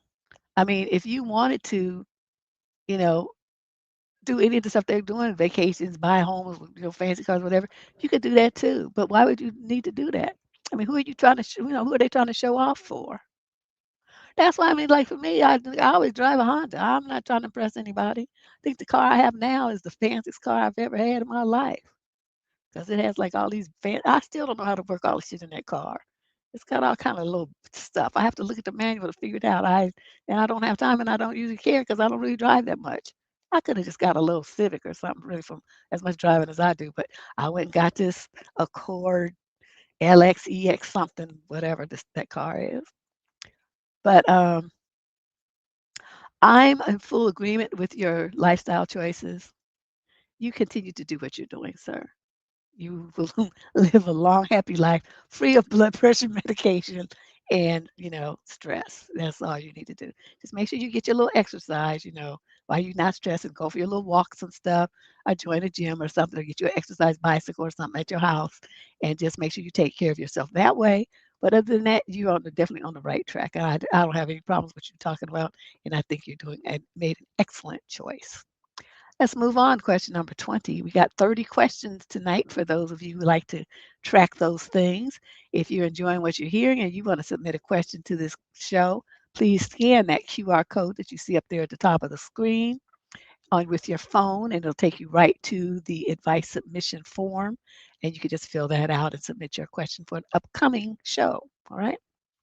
So this 20 question 20, he's a young man, 22 to 27 from London. The female's 22 to 27 as well. Summer of issue. My girlfriend forced me to block a supportive friend, and I hate it. I've been with my girlfriend for 2.5 years, and I love her, but I'm struggling with a situation that started in the summer of 2024. An old female friend messaged me back then, and my girlfriend went completely bonkers. She demanded I cut all communication with her. Deb, to be honest, this friend was one of the few people who actually supported me throughout my relationship. I ended up giving in and blocking her everywhere just to keep the peace. Stupid, stupid, stupid boy. The thing is, I'm not the kind of person who likes blocking people. I think it's childish. My girlfriend, on the other hand, thinks this is the only way to handle things. I won't lie, I did have a crush on this friend once, but that was long ago. Fast forward to today. It's been a year and a half since I blocked her. She called me from a random number, and I recognized her voice immediately. My girlfriend is currently visiting me from Australia and was right there next to me, so I panicked and blocked the new number right away. This friend has been so kind and has tried reaching out just to make sure that we're okay. I feel like a jerk for treating her this way. I hate this blocking culture, but I don't know how to handle my girlfriend's insecurity without causing a massive fight. I'm thinking of messaging her back after my girlfriend flies out to return to Australia. How do I stop this childish behavior without ruining my relationship? I know I messed up. I just need to know how to fix it and not do things like this in the future. You need to get some nuts. I don't know what is wrong with you guys today. Y'all is such pussies. It's just ridiculous. How do you guys, you young dudes, let these girls run you like this? If she tells you what I want you to do, then you're supposed to tell her no. You don't know how to say no to people? Wait, just what you said here, this girl has been supportive to me and has been a true friend, and I'm not going to block her. That might be how you do things, but I'm not you. I handle things like an adult. And that means having conversations, and that means being that respecting friendships for the people who respect me. Now, I don't know what it is you're afraid of, but you need to get the fuck over it. That's what you're supposed to say to her. You're supposed to shut that down so she doesn't think that she's controlling you. The fact that you just let her run you and tell you what to do and you just all docile and obedient like a little puppy, it just how do you think a girl is going to respect you like that?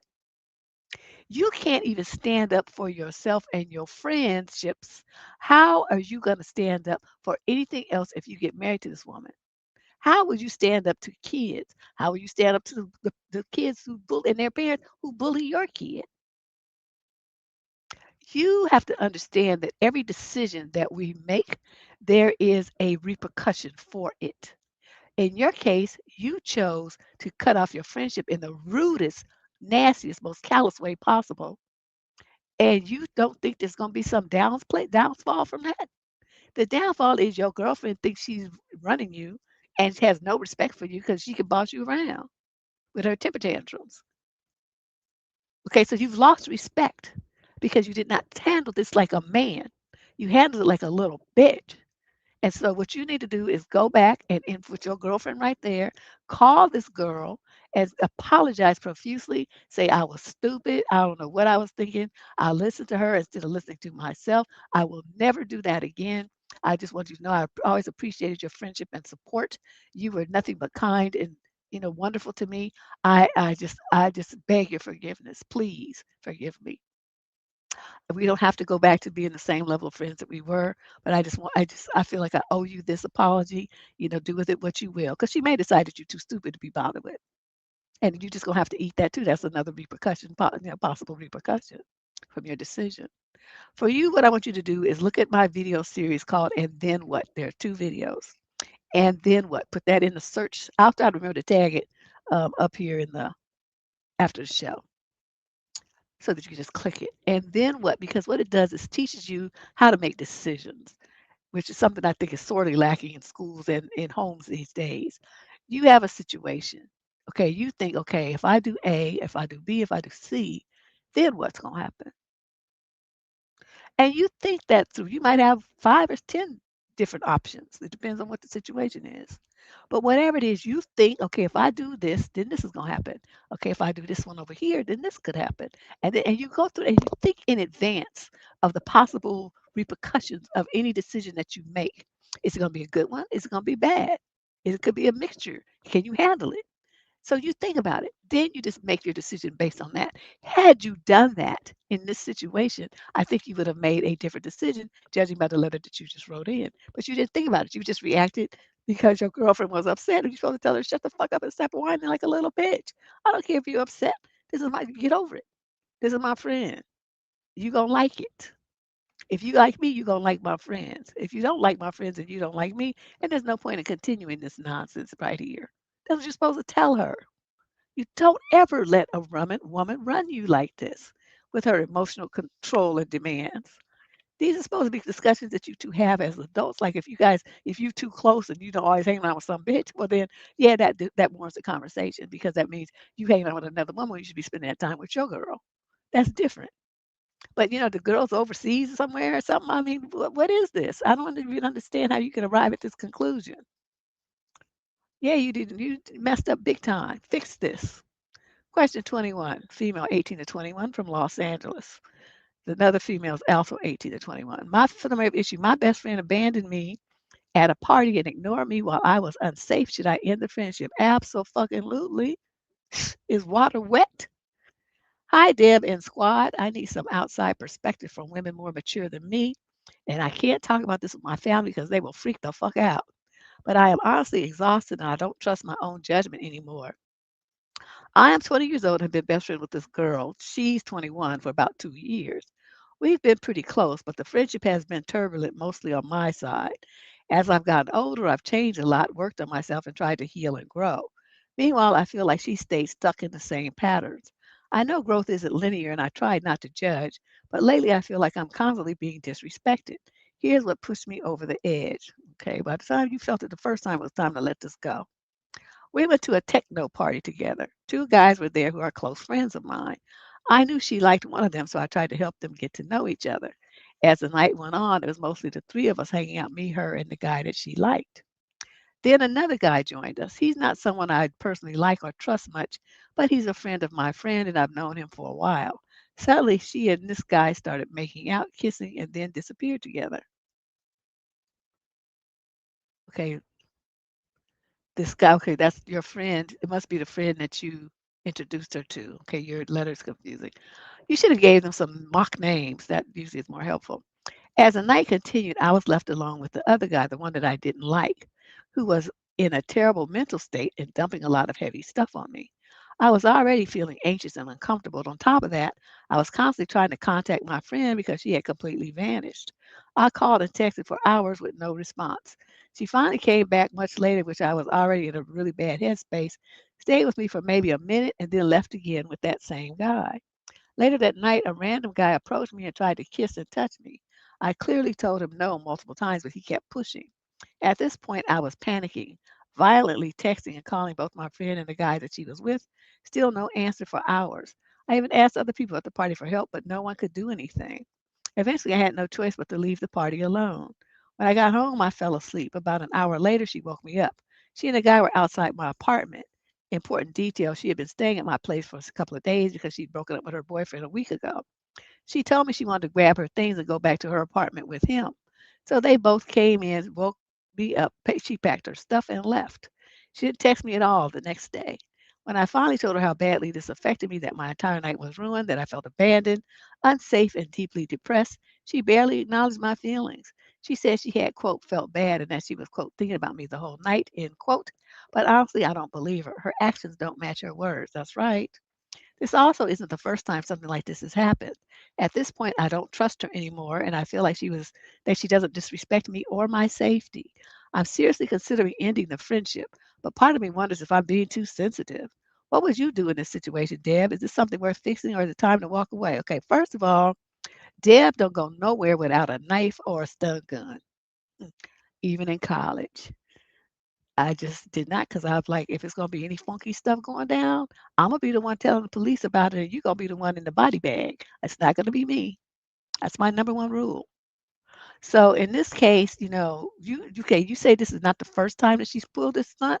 Why would you go somewhere with her again and it's just the two of you?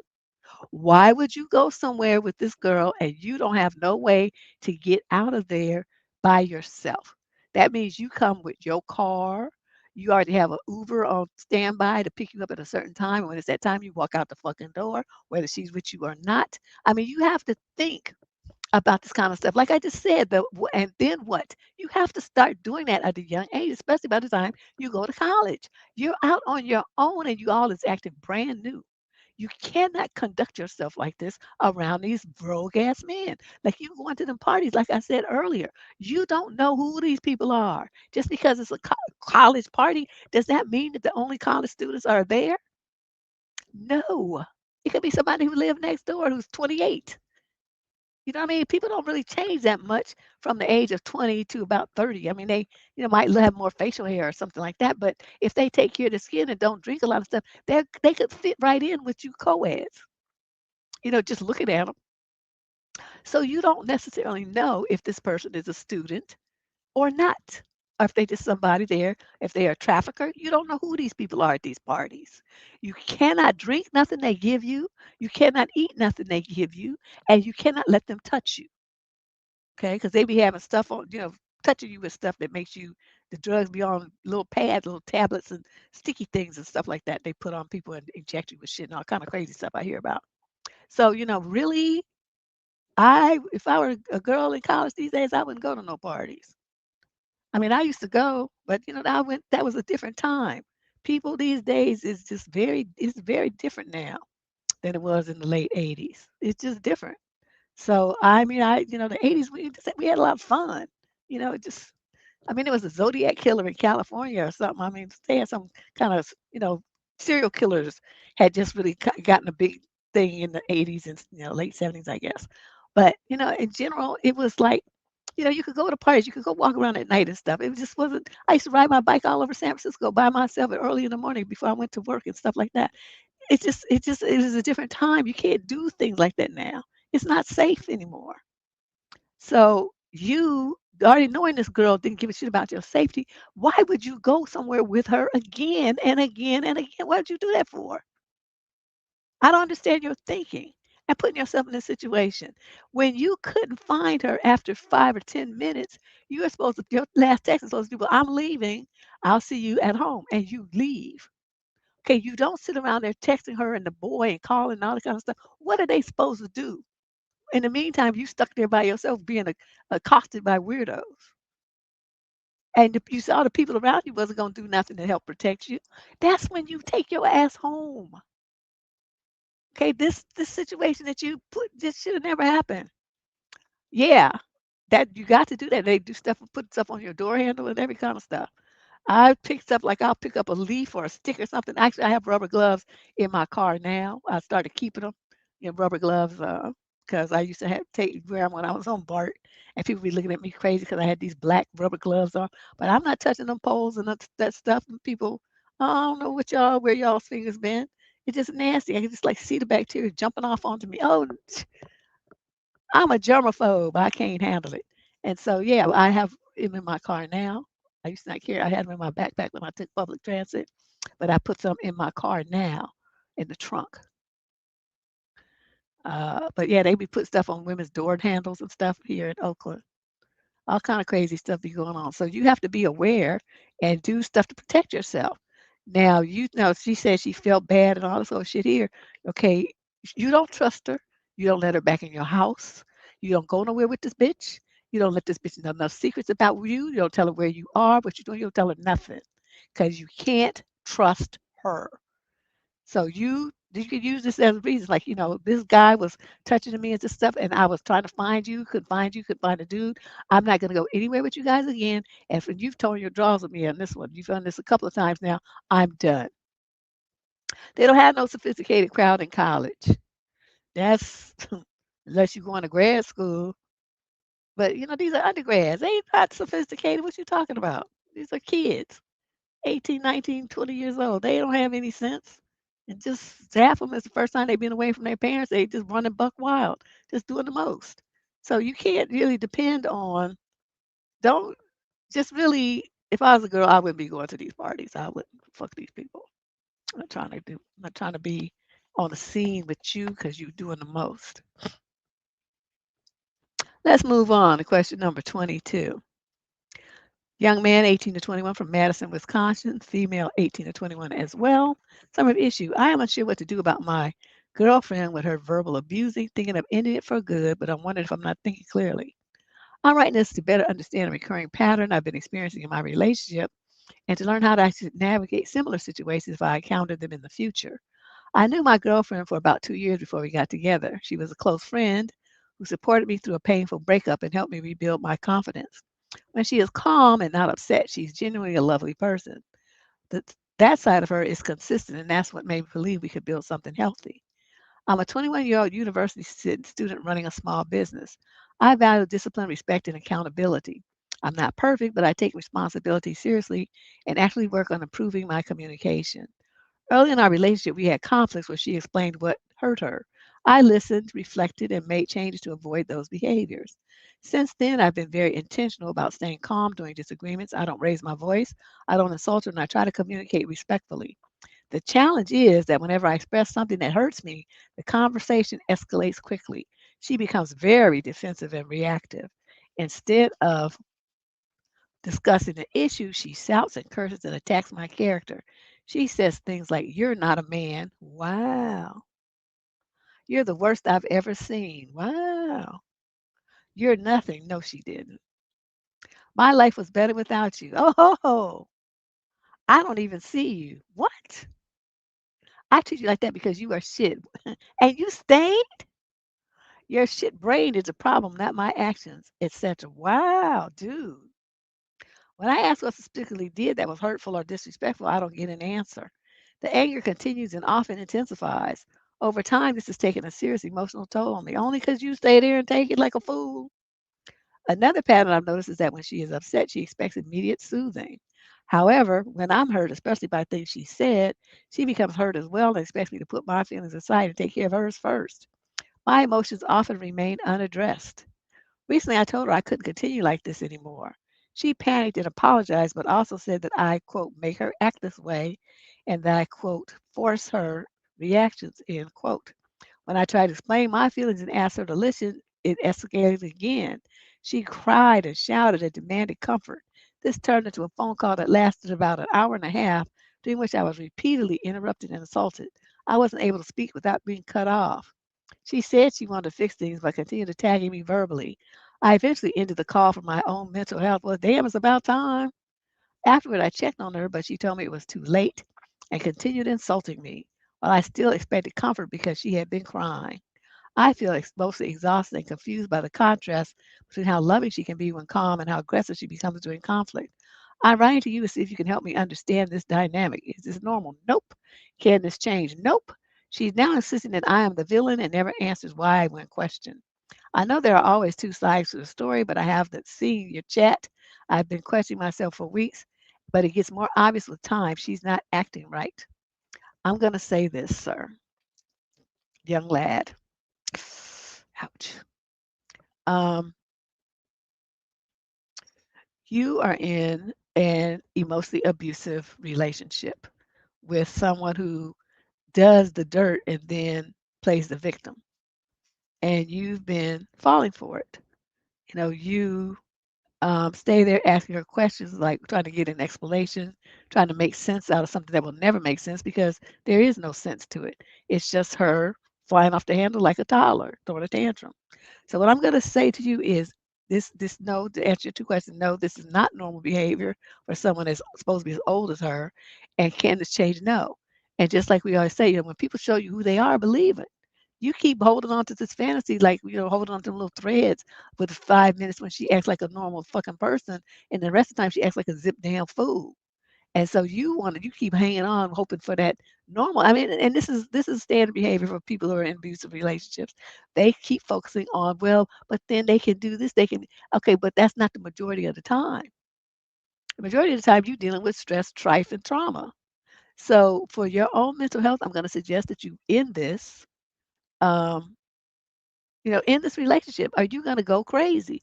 Either that or what's going to happen is one day you're going to get so mad you snap and hurt her and then end up in prison for life. So, what I want you to do is consider that, right? That's not a good resolution. Neither is staying in a situation being verbally abused like this every day, or even if it's once a week, it's too much. Sir, Nobody should be treated like this. Okay. Nobody should be talked to like this, like they have paws on the tail. You need to tell her, you know what? Obviously, you don't want a relationship with me.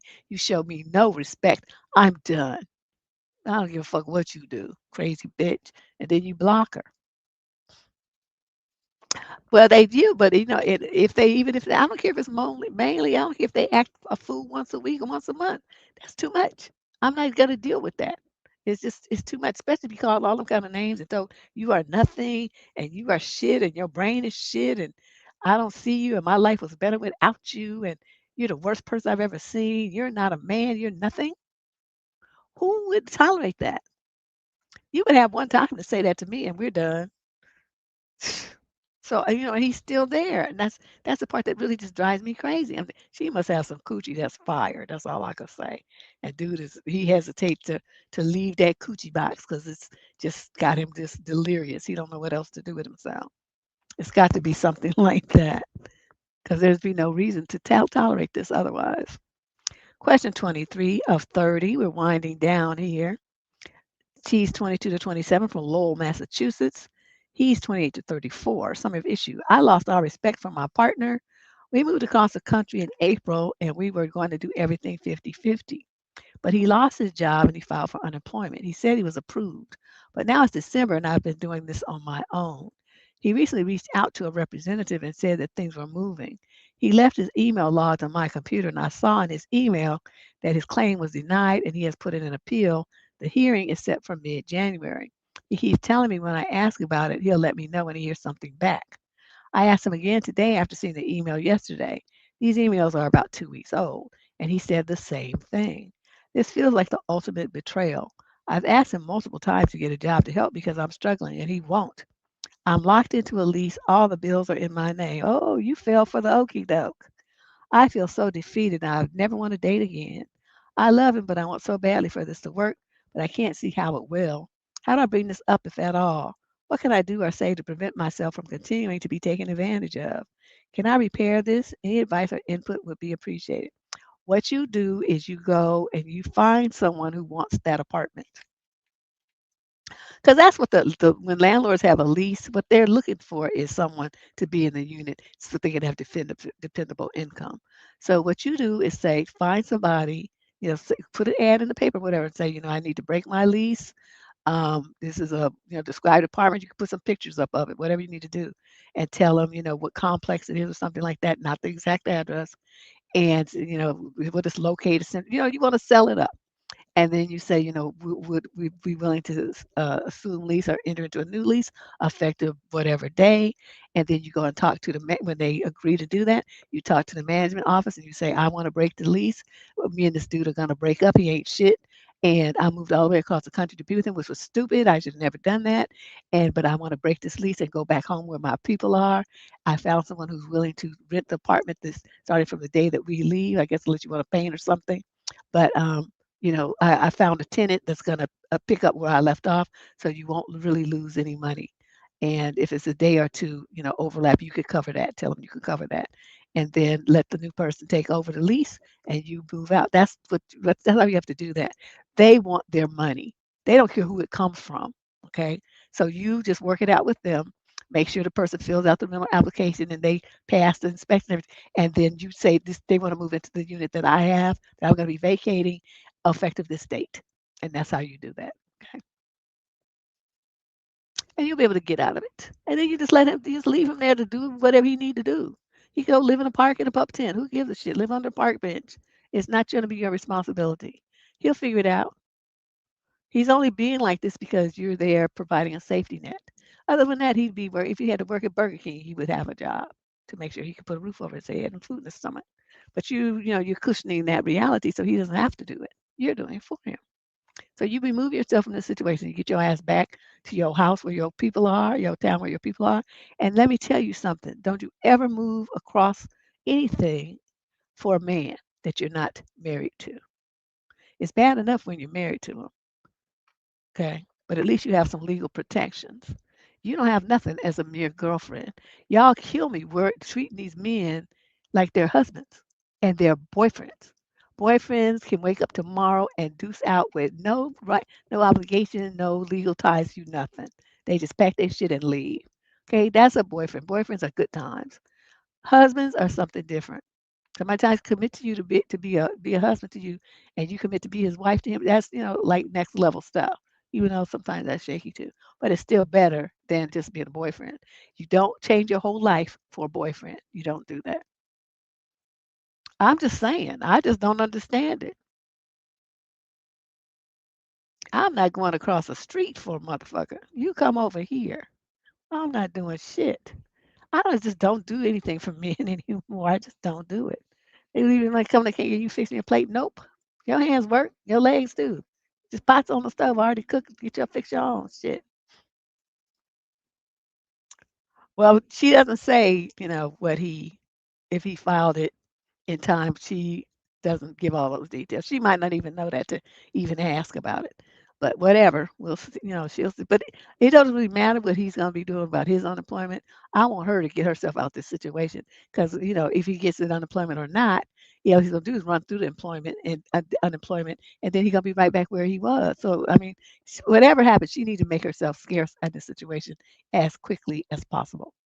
Question number 24. This young man is 22 to 27 from Spokane, Washington. Other male is 28 to 34. Summary of issue. My boyfriend became a fitness instructor and now I've lost attraction to him. What do I say? We've been together for almost 3 years. About a year and a half ago, my boyfriend, he's 30, started teaching group fitness part-time as a side gig to his full-time job at a software company. At the beginning of this year, he quit. So this was 2025. He quit his full-time job and has just been teaching fitness for his means of income. For the entire year, he has told me that he doesn't want to commit to fitness full time because he doesn't see longevity in the industry, i.e., he won't be able to do this for 25 plus years until he can retire. Because he's only part time, this means there's no benefits at work either. No 401k, no health or dental, no bonuses, etc.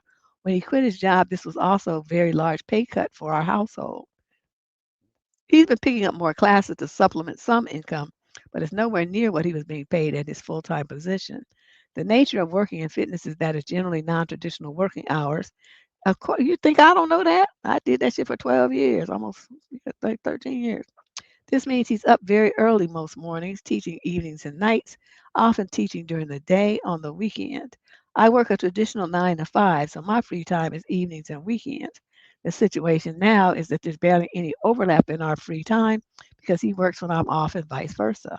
I feel really frustrated by the fact that we no longer have time for dates, no longer eat dinner together, and no longer have lazy mornings sleeping in. Just simple time spent together is completely lacking. I don't know what to do about this because I would feel like an asshole asking him to stop working during my time off, but I can't change my working hours at a corporate job. And honestly, he needs the money teaching as much as he can. But it's resulted in a completely unfulfilling relationship the last few months, and I can't help but feel like it's his choice slash change in employment that's caused this. He had been job searching for quite some time, but recently gave up on finding another full time job. He's content with what he's doing for now. But the lack of motivation and desire to work full time, end quote, is a huge turnoff for me. Having a partner who is passionate about their career and wants to work hard to build a successful life is something that is important to me.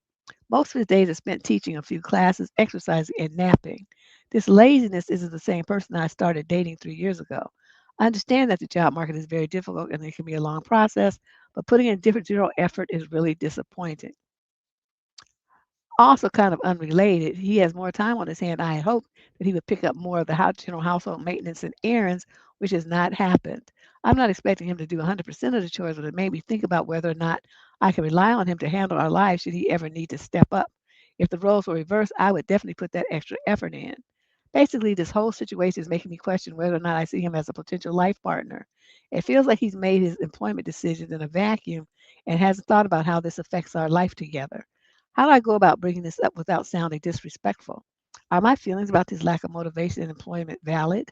Am I out of line to think that he could take on more responsibility in the household? I love your advice, Deb. Please help me. Well, Shay just summed it right up. You got a situation here where you got into a relationship 3 years ago with a person who was ticking certain boxes. That those boxes, even though you related to money and time together and stuff, it basically amounts to financial and emotional security. You don't see when I read these letters, I funnel stuff down. You put the stuff as an issue, but that's not the real issue. The real issue is you're feeling lonely, you're feeling unsupported as far as the household work, you're feeling disrespected, overburdened, and you're feeling like he just really doesn't care. He just living his life like a single person with no regard for how his decisions are impacting you. It's supposed to be his life partner. So what I would suggest that you do is, this is the kind of thing you can't really say because people want to interject over you and talk over you and, act like they don't get it and all this kind of stuff. I want you to write him a letter and then I want you to give it to him and say, I want you to read this. And then, or you can leave it for like you go to work, you say he's at the house during the day and you're at work. You leave that shit for him to read while you're at work. And so, and spell out what you're feeling. Don't necessarily harp on, the details like you did here. I mean, it's good that you gave me those details because I understand, what the issue is, but that's not what you're feeling. Talk about what you're feeling like, you made this decision without talking to me about it. And now it's really affecting our relationship and my emotional security, my financial security, and the way, we don't have any time together. So it's like our relationship is crumbling under your feet and you don't really seem to care.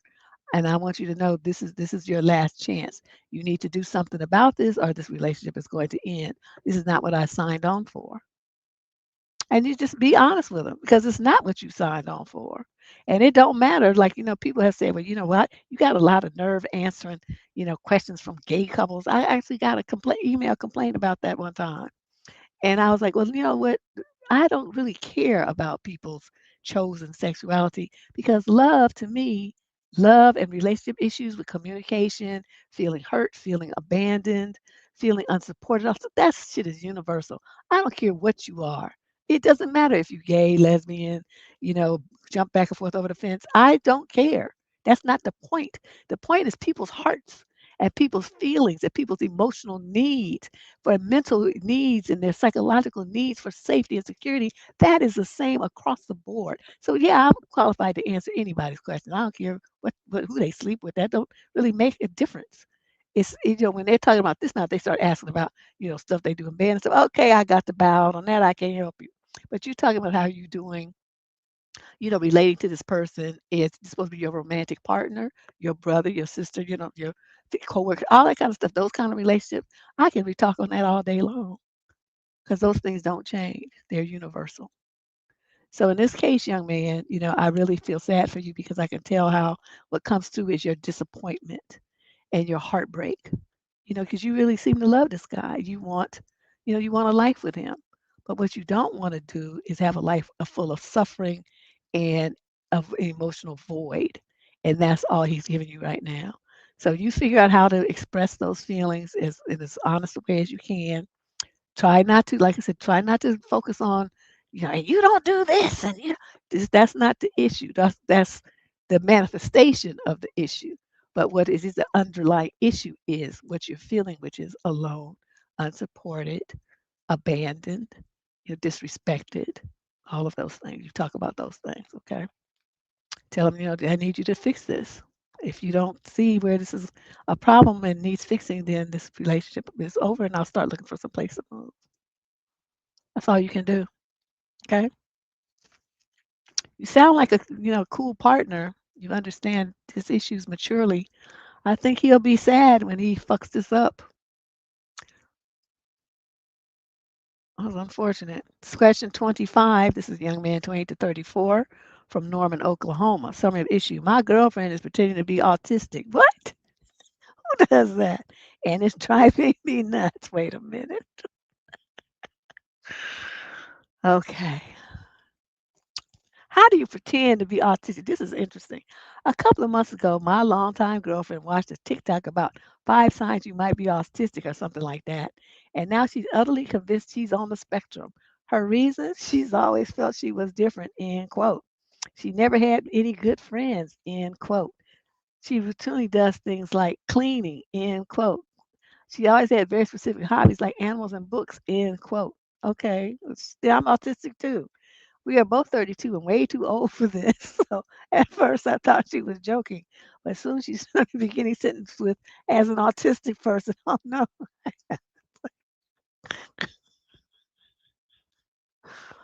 Oh my God. And you didn't hit the floor laughing?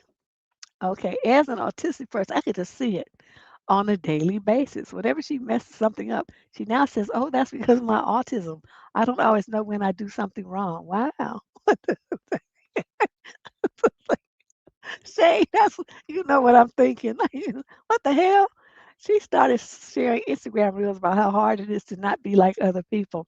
She never had any problems reading faces, social cues, or socializing in general. She's a very open and extroverted person. She enjoys clubbing and concerts way more than me. Now, whenever we go out and meet new people, she makes sure to tell them that she's autistic right away. And it's insanely embarrassing to watch them slowly realize that she's talking out of her ass.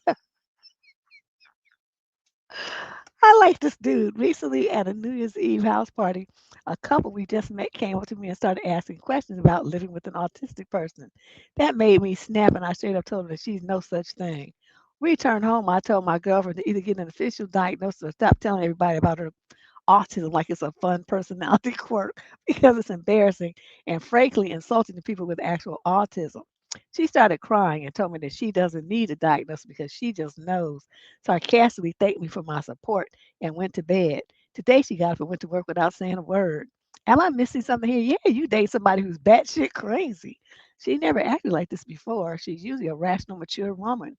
If she gets diagnosed, I'll apologize, of course. But am I wrong to refuse to participate in something I think is either a lie or a delusion? Nope, not at all.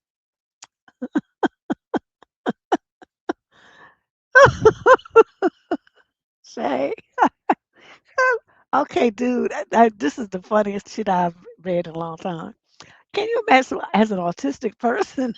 she's like, she's doing this because it's like a thing. Like she sees it as a way to get attention and special conciliations and stuff considerations out of people. The only way that you can stop her from this is every time she says as an autistic person, you interrupt her and say, first of all, she is not autistic. She is pretending. And I don't know what this mental case this shit is. Trying to walk around pretending like she's autistic. But go ahead and continue with your lie. She'll be mad as my grandmother used to say, is bee in a bonnet. Don't matter because it's true. That bitch is not autistic. And there's no doctor in this world that's going to give her a diagnosis of someone who's that lucid and it with it and understanding. Because the fact that she could say as an autistic person, I've known hundreds of autistic persons working in social services and stuff and working with people at the medically based fitness center I worked at, tons of autistic people. And not one of them says as an autistic person. They don't want you to talk about their autism. They just want you to treat them like they're regular. And so we do. You don't mention it. If it's something like they come in with something and they have a special assistant with them because they don't communicate well or you need sign language or something because I can't do all that, then they would have that person with them and they would explain, well, this person is autistic, this person is whatever. And so we have this aide, and the aide will be assisting, attending all of their sessions with you. Bet, no problem. That's the only time that we would even ask something like that. But as I've never had anybody in all those years, all my life of working with people in social services, the disabled people, the kids, nobody has ever introduced themselves and said as an autistic person. So your girlfriend is so full of shit. I don't even know what to say. You good girl, you good dude, because I would have had to bust her out. Yeah, I don't know. Oh, that's because of my autism. Wow. Yeah, she's just using that as a method to get attention for some reason. You might want to ask her that. What is it that you feel like you're missing out on in life that you want to walk around and fake like you have this affliction that you don't have? And then you just ask her, just put her on the spot. Because I sure would want to know. Why did you decide that you were autistic? Because you ain't no doctor, so your diagnosis don't really mean too much. Yeah, she just She got diagnosed with autism at age 49. Well, she must be a high functioning one. And she made it all the way to 49 before somebody figured that out. So, I don't even know what to say. Question 26. Female 28 to 34 from Victorville, California. The male's also 28 to 34. Some of the issue. I think I nuked my relationship with my boyfriend by drawing a hard line. My boyfriend and I have been together for nearly 2 years, living together for one. He purchased his house prior to us dating, and I was renting an apartment, so it made sense for me to move into his house. He continued to pay the mortgage, and I took on all of the usage bills, utilities, annual maintenance, as well as the grocery shopping, and we felt that that was a fair split. As our anniversary is coming up, we've been talking about our future timelines and where we see our relationship progressing. We're on the same page with all the big ideas. We know we want to marry each other and start a family following that. But to be in that position to start a family, the house is going to need a lot of renovations. And we've always thrown around the idea that the cost of renos would be my buy-in, so to say, on the house.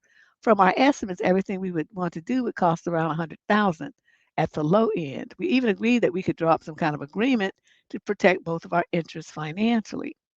As it's gotten closer to the reality of reaching out to contractors and banks, I felt more and more unsettled about the situation. I feel confident in our relationship, but foolish to be making an investment in a boyfriend's asset. I told him that I would like to be engaged before starting this process, so I feel like he's making a commitment to me as much as I am to him.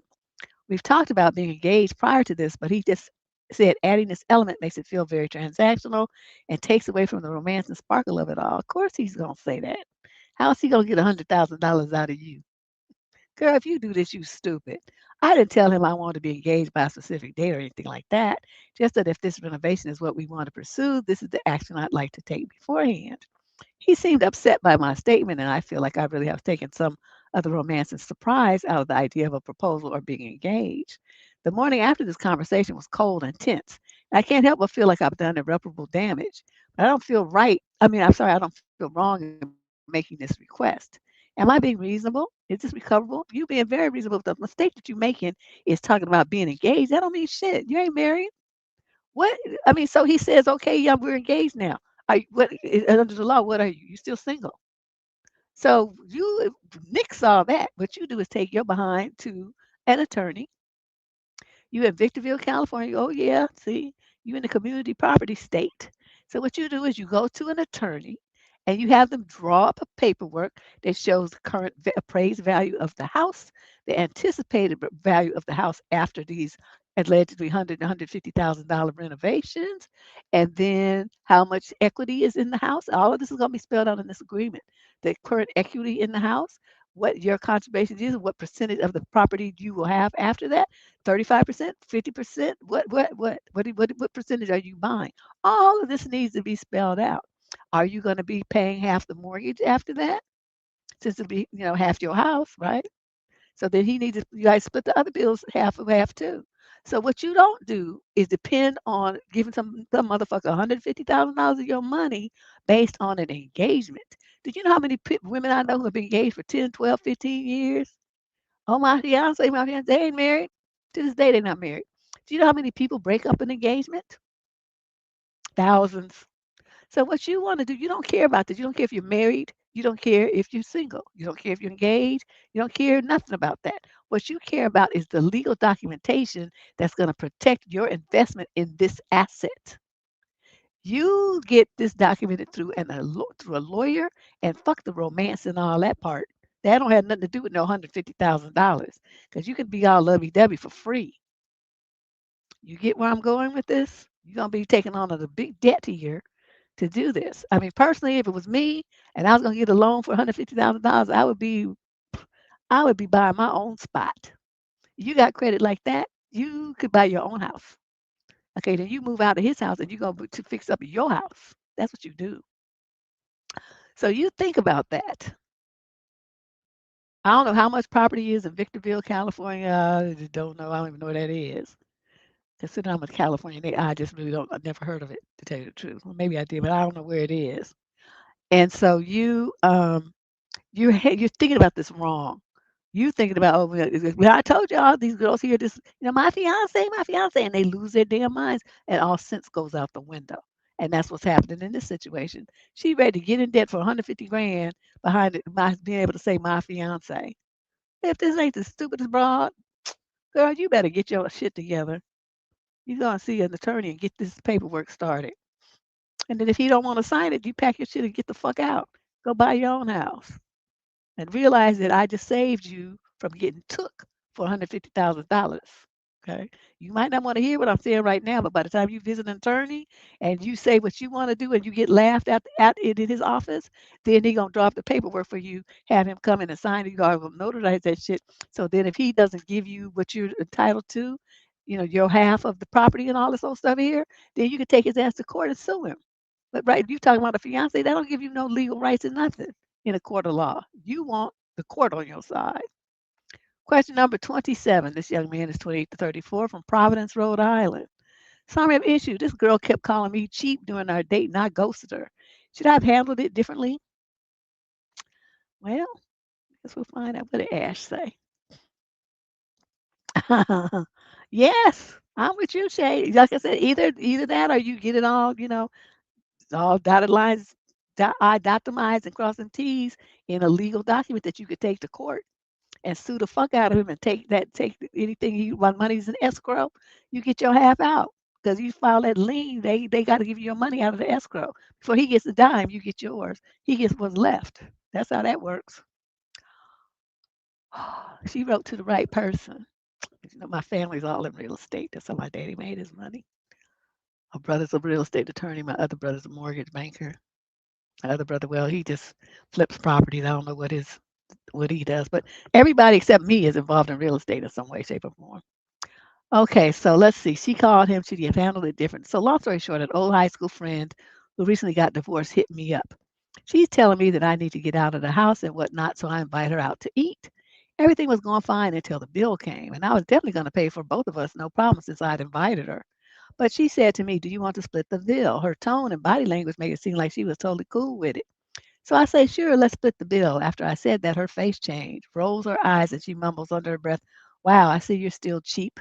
But I just shrugged it off and thought to myself, okay, we literally never even dated before. After we leave the spot, she mentions, "Wow, it's still very early. Do you want to go play mini golf?" I tell her I'm not really interested in whether to go watch a movie or something more chill. She agrees to a movie, and from there, we take my car. On the way to the movies, I stop by to get some gas. I fill up my car, and she notices me getting the cheap gas and says, "Oh, wow, you use the cheap gas?" "Oh, bitch, I use the gas I want to pay him for. Do you want to buy the expensive gas? I'll happily take a tank full." She says with a disgusted face, and I tell her my car literally runs fine on this gas. It's not going to blow up the engine or anything. We watched the movie, and I took her back to her car, and everything went well except for that dumbass comment. Fast forward a couple of weeks, and then she messaged me, "Oh, hey, are you down to hang out this weekend?" I honestly just let it on read. You savage, you. I was tempted at first, but her attitude in calling me cheap for literally no reason made me push her away. Was I wrong? Well, not really wrong, but you didn't say nothing. That's the part that drives me crazy about you dudes. It's like you don't say anything. Okay, so she's sitting up there. Um, do you want to split the bill? Now that was the point at which you said you were already going to pay. So why did you just say it? Say sure if you want to. Yeah, let's split the bill. Why did you say that? You're supposed to say, "Oh, I had already planned to pay for it, but if you want to split the bill for whatever reason, we can do that." That's what you're supposed to approach that. So you would give her a choice. But you said, "Well, sure, let's split it," which is definitive. That's where you fucked it up because you already said it before that you were going to pay since you'd invited her. And that's what you were supposed to stick to. You dummy. Okay, so, so of course, so you deserve that one. You fucked that part up. So then, do you want to go play? Let's go to a movie. So you use the cheap gas. And then you said your car runs fine on it. It's da da da da. You're supposed to say, "Look, my car will be happy to run on whatever gas you're willing to put in since you don't like my choice. Do you want to fill up this tank?" In which case, with the good gas. So you so particular about what kind of gas I use in my car? And then she would have just looked at you and blinked a couple of times and shut her fucking mouth. But no, you didn't say that. You just let her run her mouth. And then your third opportunity that you missed was when she said, "Are you down to hang out this weekend?" That's what you did the passive aggressive thing and just left her on read. That's not manly and that's not sexy. A guy is supposed to be like assertive. What you were supposed to do is text her back, let's have a phone call first. I need to talk to you. And then you call her and then you say, I didn't appreciate your attitude when we got together last time. Let me tell you what you did. And then you tell her what you did and say, now what the fuck was all of that? You wasn't none of this money was coming out of your pocket. It was inappropriate for you to have anything to say about what I put in my car out of and pay for out of my wallet. That bitch don't have shit to do with you. So if we go hang out again, you gonna understand what your role is, which is to shut the fuck up and be happy that I'm paying. That's what you don't do. Can you do that? If not, then we don't need to ever talk again. Now, I'm a woman, and that's how I would talk to some if I was a dude and some woman was trying to check me about the gas I put in my car that's coming off of my out of my bank account. She would have got told. So I don't understand, what you was thinking there. So yeah, you could have done that better. And like I said, you're gonna reach back out and you're gonna tell her what I said and stop running from a confrontation like a little bitch. Question number 28. Male 20 to 34 from Santa Monica, California. Summary issue was this actually rude or am I being dramatic? This happened yesterday and I can't tell if I'm being extra or not. I was talking to a buddy about something that's kind of important to me, not super serious, but it wasn't no small little thing either. Mid sentence, he pulled out his phone and started scrolling like nothing was happening. He was still nodding and doing the yeah, yeah, yeah thing, but it completely threw me off. I stopped talking and he didn't even notice at first. When he finally looked up, he asked me to keep going like nothing had changed. I didn't say anything in the moment because I didn't really want to make it awkward, but it's been sitting with me ever since. I keep replaying it and wondering if I should have called him out or just let it go. I mean, maybe he was just checking something right quick. Maybe I'm reading too much into it.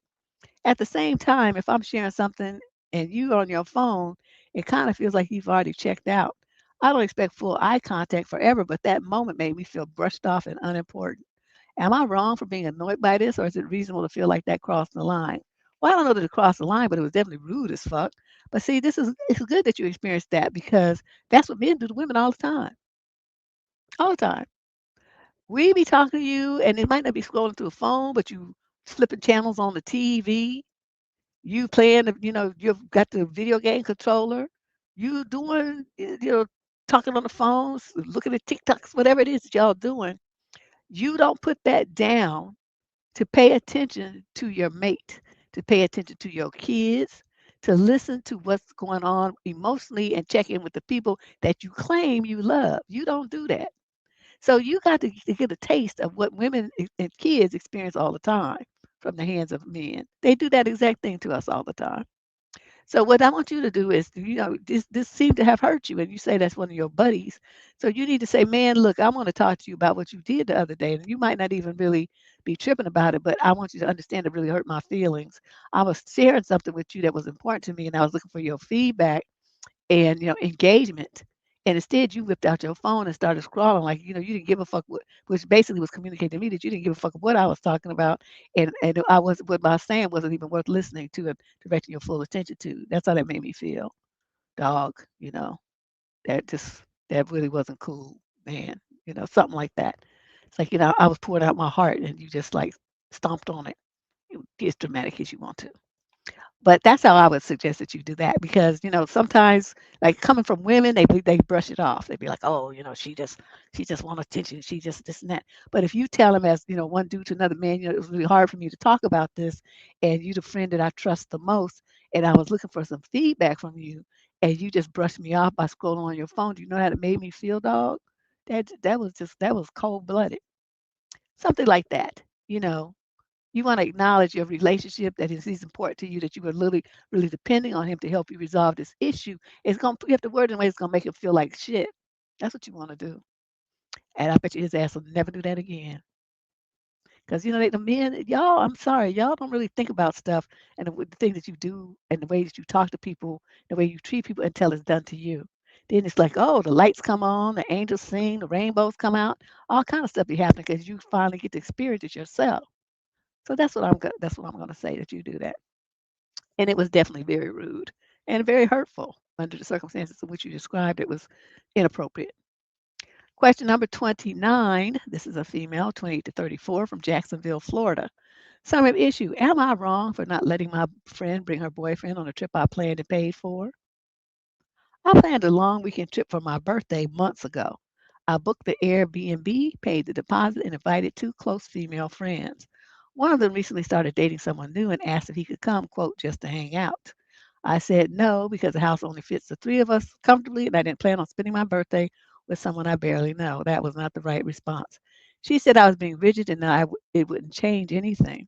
When I stood firm, she accused me of excluding her relationship and said that she might not come at all if he's not invited. I told her I'd be sad, but I understood. Good for you. Now she's telling mutual friends I don't support her happiness. What'd you do, Deb? Well, see, the difference in how I would have responded is when she said when you bring your boyfriend and he want to come hang, I say this is a trip for three women. Your boyfriend has a dick. He's not coming. And then she would have understood. And because you said, talked about the house and using somebody you know and all that stuff instead of talking about the real issue, which is this is a trip for three girls. Why do you need to bring your boyfriend? And you want me to pay for your boyfriend to be on a trip? I paid for three girls. I'm not paying for no motherfucker with a dick. That's not my vacation. That's not my birthday party. So y'all want to go somewhere on a weekend trip? Y'all do that on your dime, not mine. So you had to make it very clear. You went around the subject being all vague and stupid and passive about the thing. That's not how you have to do bitches like this. She had the gall to ask you some shit like that. You know that came from him. He's thinking that she gonna be three girls, they're gonna be dealing with all these dudes and all this stuff. So that's why he wanted to go so he could, regulate on her. But in fact that he showed up to regulate on her would mean he would be regulating on you and the other girl too. That's why his ass didn't need to go. I hate them bitches always want to bring some man with them. Like, keep your fucking boyfriend at home. Don't ever look at that motherfucker, your husband either. If they want to go and just be around a whole bunch of women, you're supposed to tell them no. All these women and their husbands and boyfriends don't want to be thinking about you being over there leering at their women. Say your monkey ass at home. What the fuck is wrong with you? But y'all don't ever talk to these men like that. Oh, I'll ask her. I'll see. Oh, well, no, you're supposed to shut that shit down immediately. Any man with any sense would have better sense than to know to be trying to go on a trip with a bunch of girls. I mean, what does he even want to be there for? Like I said, the only thing I can think of that makes sense is he want to be around to regulate on you to make sure you're not talking to other dudes.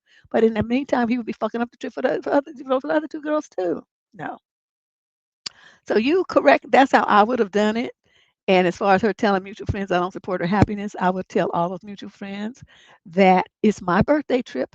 I paid for the trip. I paid for three girls. I'm not paying for nobody's boyfriend. Now, I don't know what to tell her. It's not my responsibility to pay for her happiness. Fuck her and her happiness. Now, I'm gonna, I would call and then I would tell her, you know what? Since you want to be everywhere with your the fucking boyfriend, I'm gonna replace you on the trip with someone else, so you and your boyfriend have a good weekend, and I'll see you later. And I go get one of your other friends to go in that trip. Don't talk about it with her. Make sure you post hella pictures on your social media. Just be extra as hell. Pose with all the cute guys in their shirts off at the beach or whatever. I mean, I don't know where y'all go. Where'd you say you going?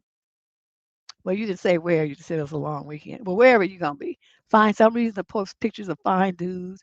Y'all all hanging on the dudes, sitting on their laps, grinning with them, dancing with them, hugged up, all the stuff. Post everything, and just be extra.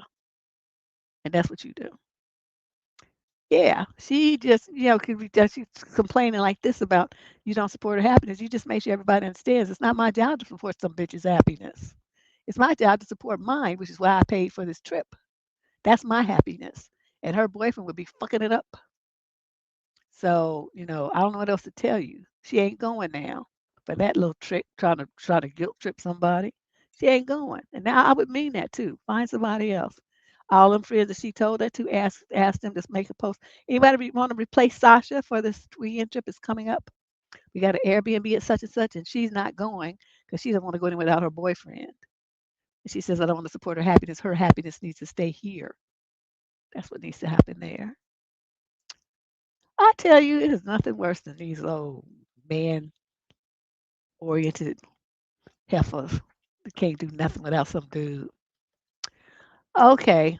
Then the last question of today, she's 18 to 21, El Paso, Texas, summer of issue. My dad is sleeping with women my age and it bothers me. Oh, I'm 20 years old living with my dad because my parents got divorced. My dad is 45 and recently started dating a 21-year-old or sleeping with her, to put it frankly. It really bothers me that she's my age for some reason. It makes me uncomfortable, but I haven't told my dad anything. What am I supposed to do? You're supposed to go to him and say, "What are you doing? You are messing with a girl who's only a year older than me. Do you know how disgusting that is? It's like you having some fucking my daughter fantasy or something." Of course, you're going to word it just like that. You know why you have to do it like that? Because it's true. That's what he's doing. So you gonna just bust him out and say, you know how disgusted I am with you right now? This is the last thing I would expect from you. I just feel that I have just this major ick right now. That's what I would say to my daddy.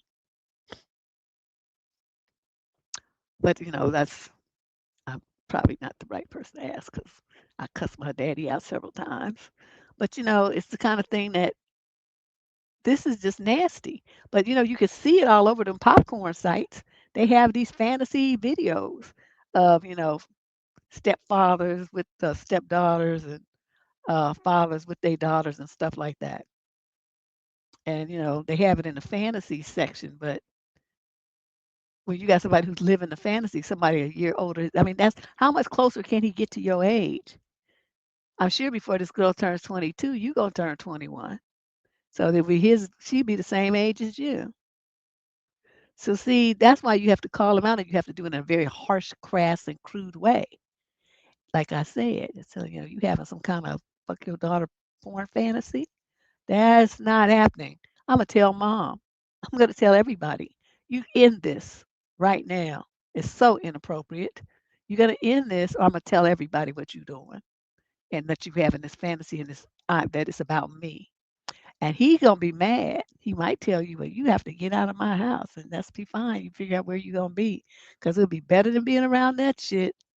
Because there's something wrong with him that he would even think that that's something he should do. Normally, men, I mean, they look at the age of their children, and they don't want anybody younger than, same age or younger than their kids, because it has that ick factor to it, and they know that people are going to be judging them, and they don't want their kids to feel, icked out and grossed out by it. So you have a father who doesn't have that boundary. You have to think about why this is. What's motivating him to do this? That age particularly, that's what I'm talking about. It's not 30. It's not 35. They're still 10 years younger than him.